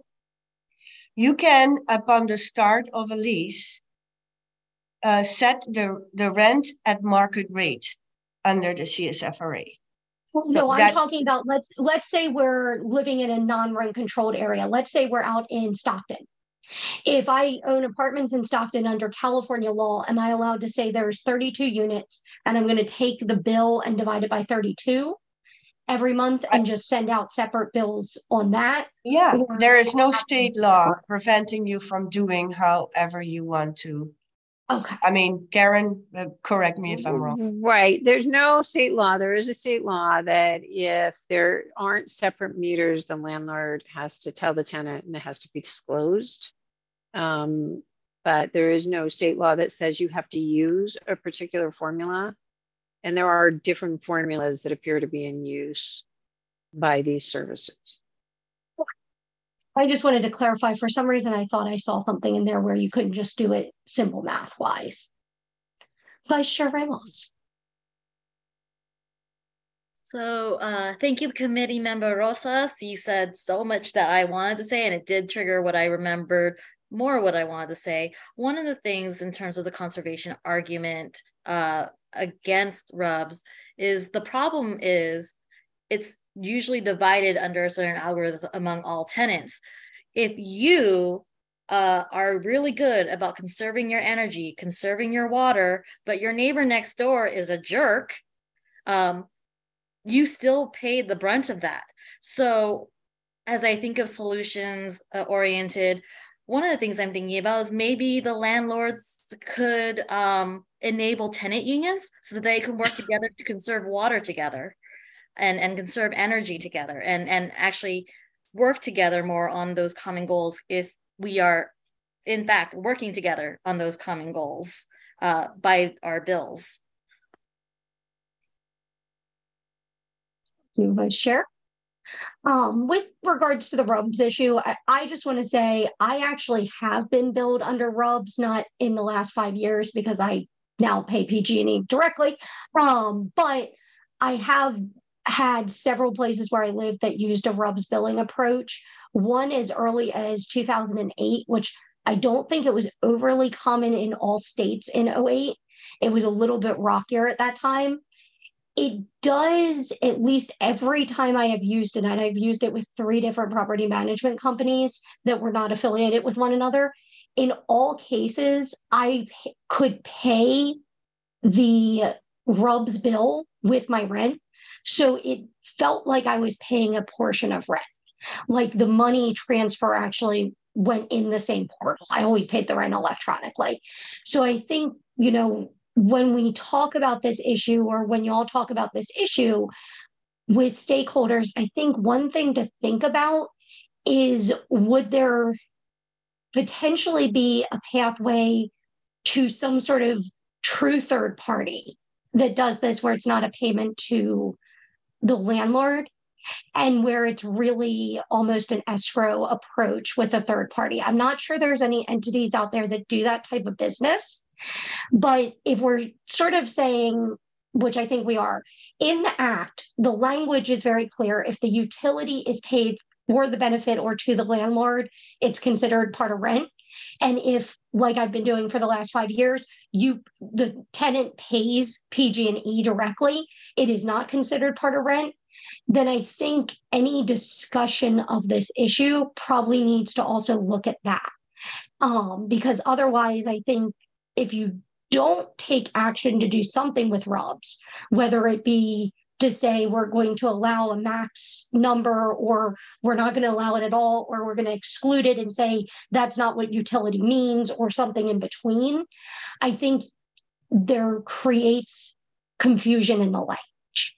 So if the sum total of what the act says is it's about who receives the money and not about whether or not the utilities are being paid by the tenant separately, which I think is actually what the language says, I think that's probably the place to think about solving.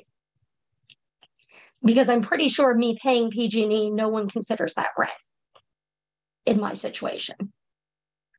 Committee member Grimble. Yeah, I'd just like to follow up with Karen on that. Karen, are there providers that would qualify to solve this problem? The problem is that a landlord doesn't want to be responsible for collecting bills and actually having someone pay utilities, but they're just not able to put everybody on a meter because of what one of the public comments mentioned, that it's just a lot of work or it's prohibitively expensive to go into the walls. Is there currently a vendor out there that provides that legal coverage? There are vendors, but they don't really provide the legal coverage. And I think what you've heard is Conserve is the one that seems to be most prevalent. They're billing on behalf of the landlord. So they're the landlord's vendor. It's the same as the landlord's property manager or the maintenance people. I would ask, and hopefully the committee would support, more a better definition of why that is. I mean, if they're an entity, if they're a company, PG&E is also a company, Comcast is a company, right? That you're paying. What is it about the relationship between the landlord and or the property manager and that company? And again, I don't know that company in particular. I don't want to defend them, but I would just. We're saying it's so clear cut between the two, and I think we're looking for options. We're looking for options on how to help landlords who have this problem to solve this problem, and not wanting to put additional charges on. I mean, I think that's kind of what the subtext I'm getting from a lot of the commentary is, some landlords are upcharging people or doing something that's nefarious. If I would absolutely not support that, but if someone is just trying to split the bill as best they can without individual meters, I would like us to explore options that allow tenants and landlords to do that separately without having a lot more regulation on top. Yeah, we'll definitely take that into consideration. Can I help make a distinction between PG&E and Conservice? Is that PG&E is the utility provider. They provide electricity and natural gas. Conservice is not the utility provider. They don't provide the water. They don't provide the sewage. They don't provide the trash services. That's typically the city, right? They are a pass-through. They're a middleman that collects the funds from the tenants and gives them to the landlord so the landlord can pay their bills or pays the bills on behalf of the landlord. So that is the distinction, is that they are not a utility provider. PG&E is a utility provider that cannot be regulated by this body. We don't have, this RHC does not have the authority to regulate PG&E. They do, however, have the ability to regulate, you do have the ability to regulate landlords and how landlords bill their utilities and what they are to let tenants know as far as billing those utilities. And I think I would just like to see that within the context of the other jurisdictions and what they've decided and how they might be operating if they're operating around that. And I could also say that like there are middlemen providers of utilities like for internet and for utilities actually, like who try to get your renewable energy from different sources, but they're actually sitting on top of the real providers. So they are middlemen that you're paying. I mean, again, it's. Well, I think that's different. They are a publicly regulated utility in that instance. They are buying energy elsewhere, but they are selling you energy. That's fair. And that's the first that I could think of, the first example, but it's more right. If your distinction is, so then I'd like to see it kind of written out that your distinction is that they have to be a publicly regulated utility that you're paying directly to be considered not part of rent based off of this definition. And then how are people who are paying, and so that's how individuals who are being billed separately they're in a different bucket according to the CSFRA. Some of that I think is legal interpretation. I think what I'm saying is like that other jurisdictions are making different interpretations, and we are presenting it here as fact, and that it can't be worked around. And I could be wrong. I'm not a legal professional, but if other jurisdictions are finding a way, I'd like those options to be available to us. We can look into that. Asked to follow that up, is part of potentially what the distinction there would be is when I signed up for PG&E, so I continue to have the lights on in my house, I in essence contracted with PG&E. I knowingly went into that agreement. A tenant right now signing a lease that has RUBS billing in it may or may not have that disclosure made to them at time of lease signing. So they didn't knowingly contract with Conservice or anybody, whoever's doing the RUBS. There are other companies out there. So they may or may not actually know that that's how they're being billed. So I wonder if that's also a component of it. And maybe Karen or Naz might have thoughts on that. Well, I think that's part of a component of it. I want to say the other part of the component, and I think you heard this from committee member Ramos, is it is a pretty impenetrable system for the tenant to figure out what they're being billed for and how they're being billed. Whereas, you get your PG&E bill, you can see how many units you used, what it costs per unit. So there is a transparency issue that is causing some of the trouble here because tenants have no idea. The lease addendums I've seen about this say we use method 1, 2, or 3. They don't explain the method. They don't explain the math. As a tenant, I have no idea what I'm paying for, how it's allocated to my neighbors, whether everybody's on the same system or not. So, you asked what problems are we trying to solve? That is one of the problems. It is an impenetrable system. Thank you, Karen. Committee member Rosas. Thank you, Chair. So I just want to clarify that one of the things that I know in a quick review, and this was a quick review, and I'm admitting to that I think that part of this is definitely we need to do a lot of research. That just by going into Google and finding out how I could convert a meter to an individual meter. I got quotes in like 20 minutes of 1,200 to 5,000 per unit. I know it's that for me is a lot of money. And I don't know, maybe it might be, oh, and then I got some other quotes as well, as that even sometimes the organization or the company, the PG&E or the gas companies may even do it for free because they know they're going to get an individual, they're going to get more customers that way.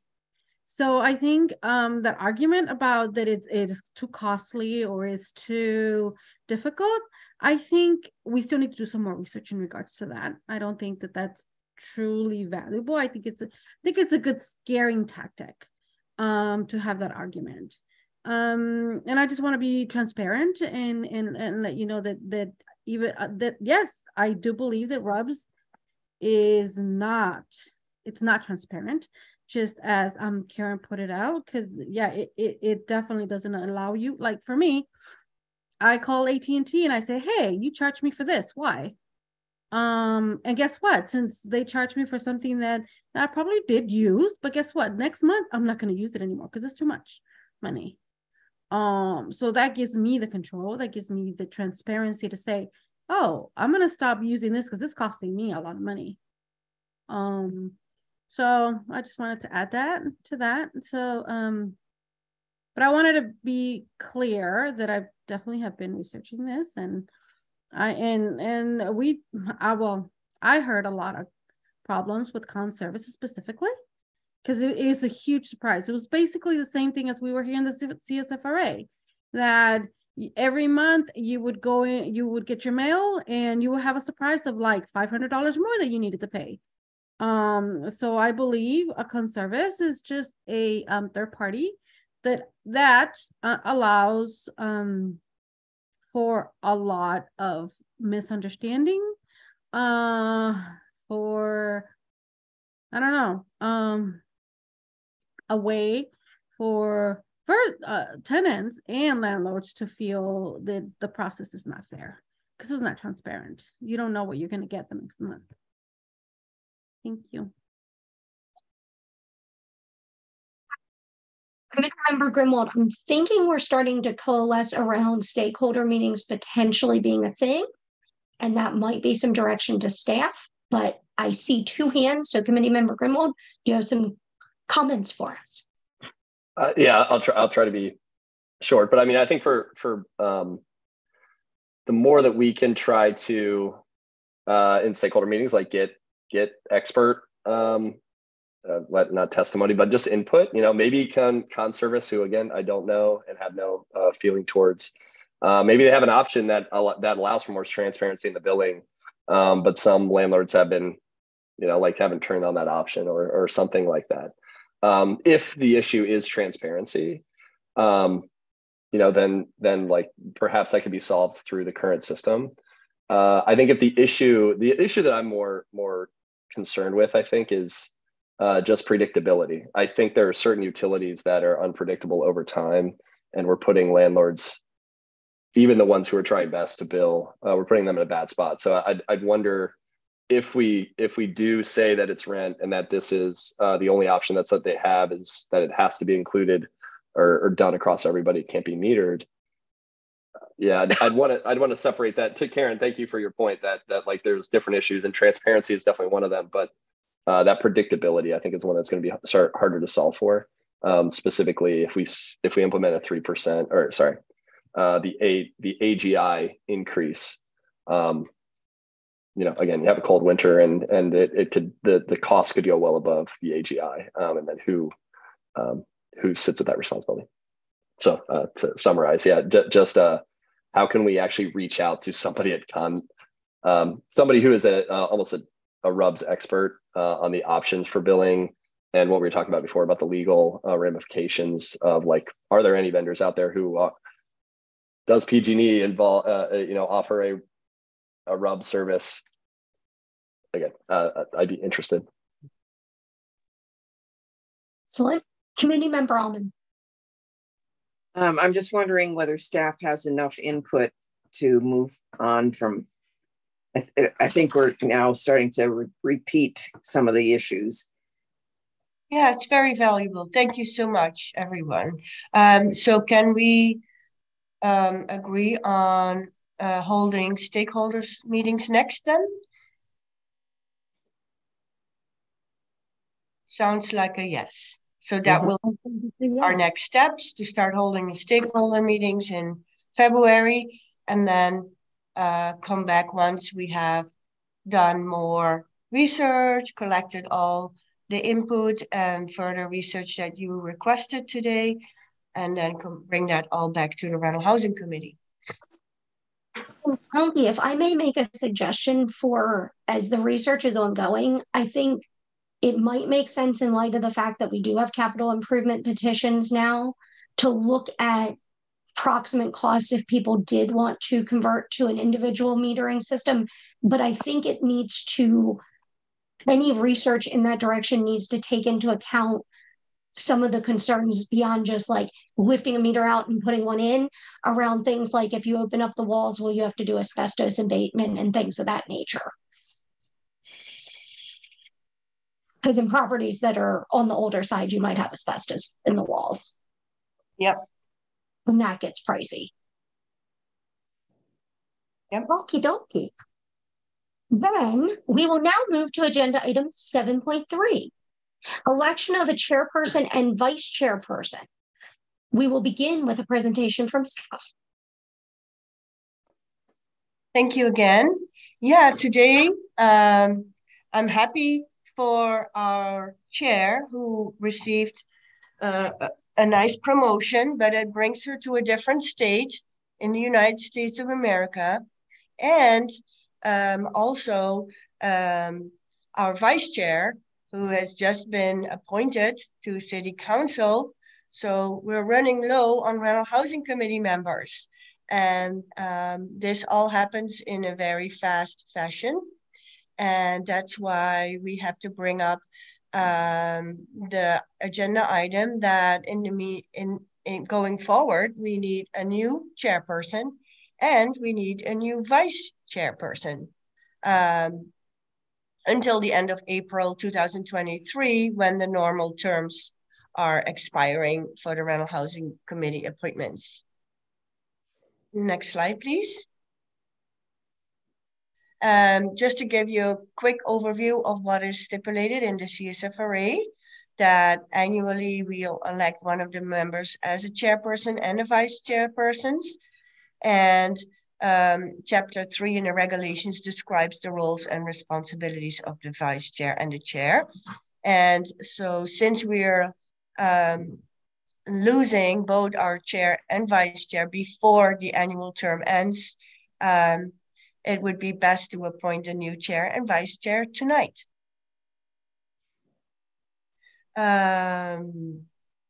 And we already went over this information. So next slide, please.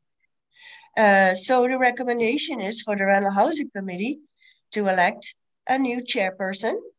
And in this case, since we didn't know what last night had in store for us, we also need a new vice chair for the remainder of this term until the annual election of the chairperson and vice chairperson in April. Any questions?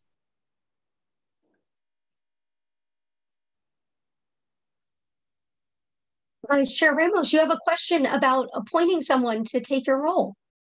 Yes, just clarifying who's eligible to do this appointment, because committee member Grunwald is an alternate. We can't appoint him. So that leaves two options. Correct. Okay. It leaves Susan Almond and it leaves Guadalupe Rosas. Wonderful. It's getting thin here. Thanks, guys. Any other questions? Okie dokie. Since there are no more questions, I now invite public comments. Would any member of the public on the line like to provide comment on this item? So please click the raise hand button in Zoom or press *9 on your phone. Staff will display a countdown timer on the screen. And let's promote Joan to a speaker role.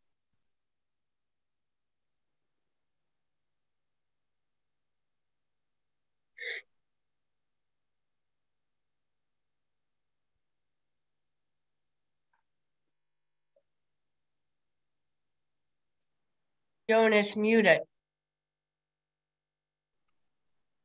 Joan, you can unmute. Yeah, I had something to say on the previous note, but I wasn't recognized, so I have nothing to say now. I thought I'd lowered it. Sorry, Joan, I did not see you on the previous one. It's okay. Can we let Joan comment on the previous one? Would that be out of order? I think we moved on beyond that item. Okay, fair enough. Okay, we have another hand for Alexander. Susan, Lupe, you got this. I believe in you. Thanks. Thank you for those encouraging words. Okay, committee, seeing no more public comment, we now need to do the nomination and elect a member of the RHC to serve as chairperson and another member to serve as vice chairperson for the remainder of this term. Do we have any nominations? I see a hand from Vice Chair Ramos. So I'll take a stab from the plethora of options that we have. I'm going to nominate Susan Allman for chair and Guadalupe Rosas for vice chair. Name a more iconic duo. I would second that.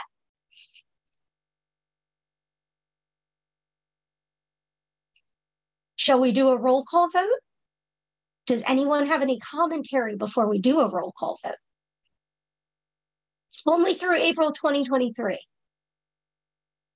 Yeah, I thought I was done, but I guess I don't have much choice. We can always tell Emily to resign, or I can resign. All right, let's do our roll call vote. Well, I did have a comment. Yes. So when are we gonna have new committee members? Do we have an idea? So at the end of February, the City Council is holding interviews for potential rental housing committee members. They could appoint certain members immediately because there are vacancies currently. And then there's 2 members that are termed out in April. So those will then be replaced in April. So. Okay. And does Julian's seat remain full until April? That's up to the City Council to decide. Okay. Okay. And in April, we can nominate another vice chair? And in April, you can, redo this process with hopefully with all the new members present. Okay, good. Sounds good. Other questions, comments, concerns before we do a vote? One last question, I'm sorry. Do you have any applicants? And if we do, how many? That is handled by the city clerk's office, and I currently do not have an account, but people can send in applications, I think, by February 17. And it's posted on the RHC website pretty prominently. And I think, and this is hearsay, but I think there are people who are applying. That is what I have heard. Okay. Everybody should be encouraging people to apply because we will have 4 openings.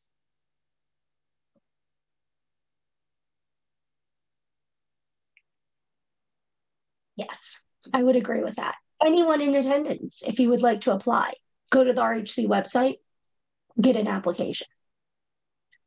Okay, roll call vote for the chair and vice chair of Susan Allman and Lupe Rosas. Okay, we'll start with committee member Grunwald. Aye. Committee member Rosas. Aye. Committee member Almond. Aye. Vice Chair Ramos. Aye. Chair Haynes loves it. Okay. The motion passes unanimously. Thank you. Woohoo! We have folks to run the meeting in February. Okay. I think now we say thank you to everyone for all the deliberation, and we move to the committee and staff announcements and updates. And I believe staff might have some presentations for us.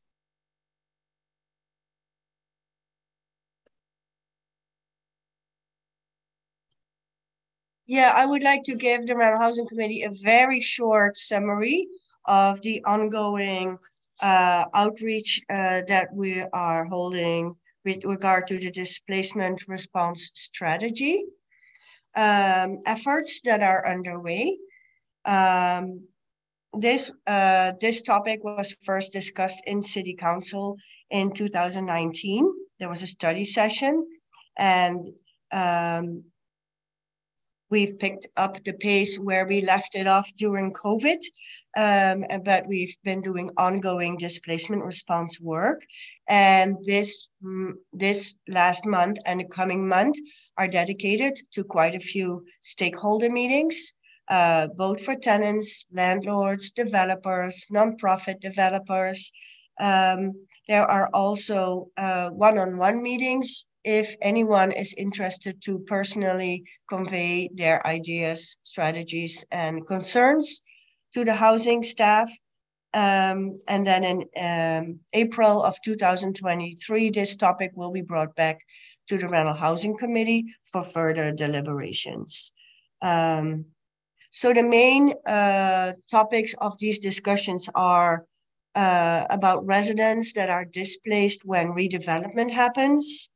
And it is a fact that redevelopment is happening. That is not preventable. But the goal is to support residents either staying in the unit or in the city and achieve the city values of inclusivity, diversity, affordability, availability, accessibility, equity, and fair housing.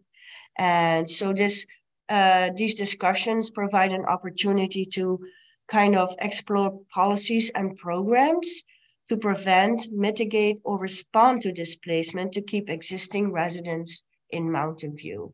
So if you have not yet attended any of these stakeholder meetings, we highly encourage you to go to one of these meetings or to provide your comments, ideas, strategies, ideas to staff themselves. They are happy to provide one-on-one meetings, or you can provide your comments by email.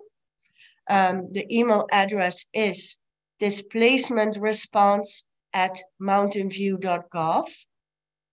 And you can also request a one-on-one meeting through that email address. And then we'll keep the Rental Housing Committee informed of any further steps and outcomes of this study. That's it. Questions or comments from committee members on the displacement response study? Vice Chair Ramos.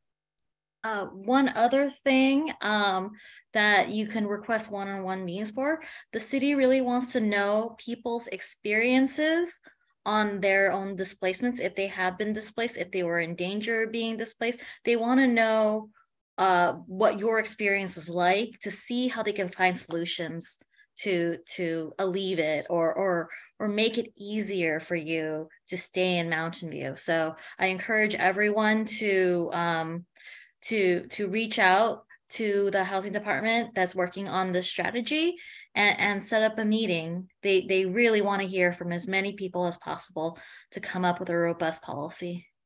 Yep, thank you, Emily. Wonderful, actually. And is the email address someplace that I just missed it? Angi? The what, sorry? The email address, you said there's an email address people can reach out. It's called displacementresponse@mountainview.gov. Let me type it in the chat. Perfect. Any other questions, comments, etc.? Okay, seeing none, I believe that staff has a second presentation and update for us.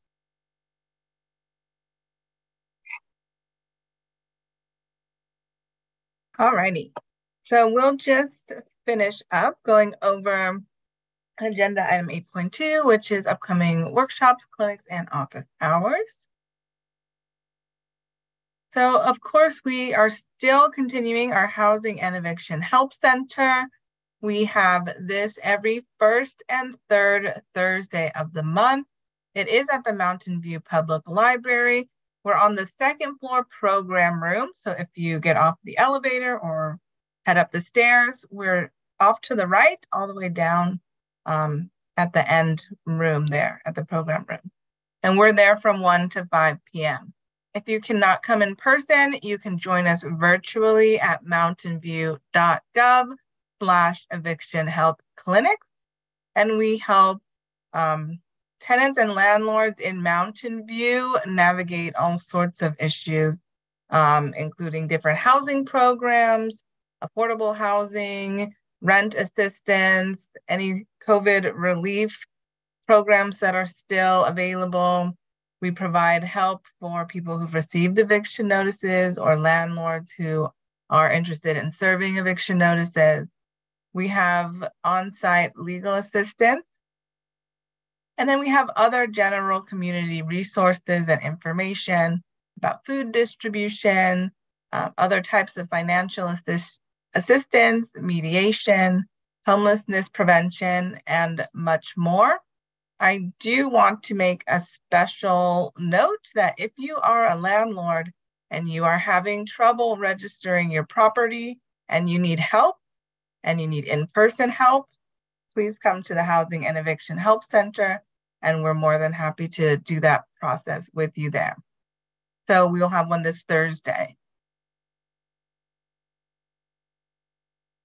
All right, other places that you can get help is our weekly virtual office hours. So we have those every Tuesday from 10 a.m. to 12 p.m. They are on Zoom. You can find us at mountainview.gov/RSP office hours. And it is just open to any rent stabilization topic that you can think of. So just come in with your questions and we'll have a private one-on-one with you there. We're also holding some workshops coming up in February. So you can come to our property registration workshops. We have some that are Zoom and some that are hybrid. So our next workshop is Tuesday, February 7th. So that's next week. We also have one February 21st at 1 p.m. Those are both on Zoom only. And then we have our hybrid meetings. So we'll have one Thursday, February 9th at 10 a.m. and one on February 23rd at 3 p.m. And those are hybrid in person at the library in the second floor program room and also on Zoom. And then finally, for our February Housing and Eviction Help Center workshop, we will have a guest speaker from the City of Mountain View's Housing Department who will talk about and show a little tutorial about applying for below market rate and affordable housing. So that will be during the Housing and Eviction Help Center, February 16th at 4 p.m. in the Mountain View Public Library, or you can join virtually online. And our staff continues to do outreach with other community organizations. So we will be at Castro Mistral School on Wednesday, February 15th from 2 to 4, doing outreach. We actually pass out many flyers for the Housing and Eviction Help Center, and we have seen a ton of community members who we've reached out at those outreach events directly then come into the Housing and Eviction Help Center to receive assistance. So that's great. All right, and that concludes the upcoming workshops. Oh, cannot forget that our staff, we teamed up with the Multicultural Engagement Program and attended the Mountain View Lunar New Year celebration this past weekend. I was very sad I did not get to go. I was not in town, but it looked amazing, and I cannot wait to go next year. Well, that looks like a lot of fun. You don't have more pictures? We could send some to you if you would like. Yeah, it sounds fun. I would really like some. Yeah, we could send some in an email. Sorry, they look fun. Look fun. Any other questions or comments from the committee members? Okay, so now we're moving to, wait, there's a hand and I can't find it. Vice Chair Ramos. Hi, I guess, is this now general comments? Not yet. Not yet. Okay, I'm going to hold off till that. Oh, okay, we'll get to that. Committee Member Rosas, are you trying to get into general comments too? Okay, so I was just about to say, we're about to move into the additional comments or announcements from committee members or city staff. I quickly wanted to congratulate Vice Chair Ramos for her wonderful appointment to the City Council, which I believe becomes effective in a couple of weeks, maybe, so that she could still attend our meeting tonight and have her meeting and my meeting be our last meeting. And I want to thank everybody on the committee and staff and everyone in the public that I've worked with. I really have enjoyed my time with the committee. It's very, very bittersweet to leave everybody, and I will miss you all. And I may occasionally Zoom in, since the meetings will be hybrid, I think, and like spy on you. And maybe I'll like lurk in the audience or something. So just wanted to say that. Now, Committee Member Rosas, you have your hand up. Well, I think committee member Vice Chair was first. Vice Chair, if you would like to go first. Sure. First of all, I'll miss you, Chair Haynes-Lucey. I really enjoyed I really enjoyed being on the committee with all of you. Chair Haynes-Lucey, I can't believe you're leaving our city just as I'm about to become your council member. So I don't know, I'm a little bitter about that. Well, maybe I'll spy on your meetings too. That would be great. You're always welcome to public comment. But I am so honored to have worked with all of you through the beginning of implementation of the CSFRA, and especially through this recent pandemic. Our staff has been top notch. You Anki, Andrea, Patricia, Joanne, Nazanin, who joined us more recently, and Miss Karen, who came to us since the beginning, and Justin way back when with Miss Karen. And I know that there are a few more. I just can't think of them right now, and I'm so sorry, but I think so highly of our staff for the rent stabilization program. You have done incredible work keeping people from being evicted, keeping people in their homes.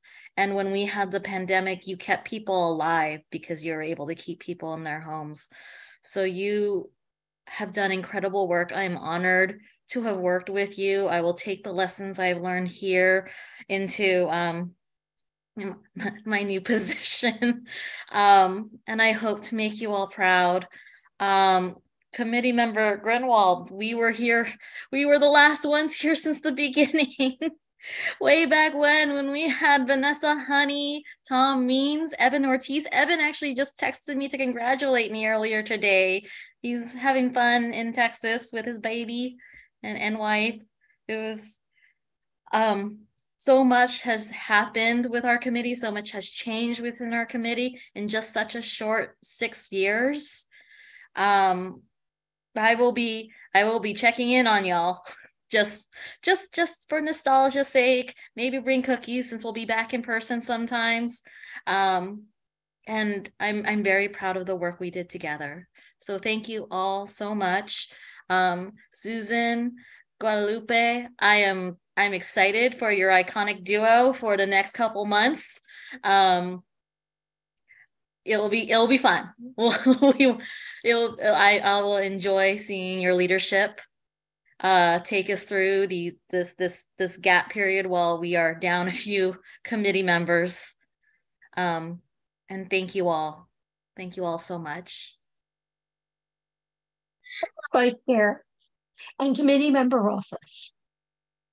Well, since I am not leaving, I'm staying. I just want to say that, like I always say, in every month, that I'm very, very happy the staff we have.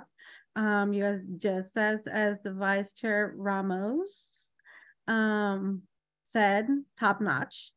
And I'm very, very happy with all the hard work you guys have done all throughout the month. Now, I'm very, very sad to hear that, I mean, even though we already know that our chair is leaving our city, which is even worse. But I wish you the best. Yes, please check in on all of us, because I know I need it. I may even have to email you and say, hey, I need your help. But it's definitely has been a wonderful experience being with all of you here. And of course, last but not least, and the reason why I left at last is because I'm very, very happy to know that Vice Chair Ramos has been appointed to the City Council. You definitely are well-deserved this position. You know the community really, really well. Hard worker. They couldn't have picked a better person. So I am so excited and happy that, yay, another woman is going to be in City Council. Yes. Thank you. I know you're going to do an awesome job. Thank you, Committee Member Rose.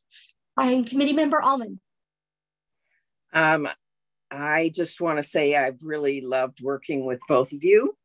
And I am sorry that Nicole is leaving the area. We had a lot of fun being chair and vice chair together. And I wish you the best in your new job, both of you. And yeah, let us know what you're up to, Nicole. I'll check in with you once in a while. And thanks for having the both of you brought very different type of skills and experience to this committee, and we benefited a lot from it. The staff already knows that I love them, so I'm going to keep it short before I get choked up. Good luck to both of you. Thank you. Well, I want to make a proposal as chair, and it's an unofficial thing, so don't worry, Karen, I'm not making a motion or agendizing anything, but maybe possibly there could be a report to City Council done in person in the future by the RHC. All right. Now, I believe if we don't have any other comments, Vice Chair Almond, are you raising your hand for comment? No. Oh. Then we will adjourn this meeting at 9:35 p.m. The next Rental Housing Committee meeting is scheduled to be held on Monday, February 27th, 2023 at 7 p.m. Pacific time. Thank you, everybody. It's been truly an honor to serve with you. Have a fantastic night. Fantastic night.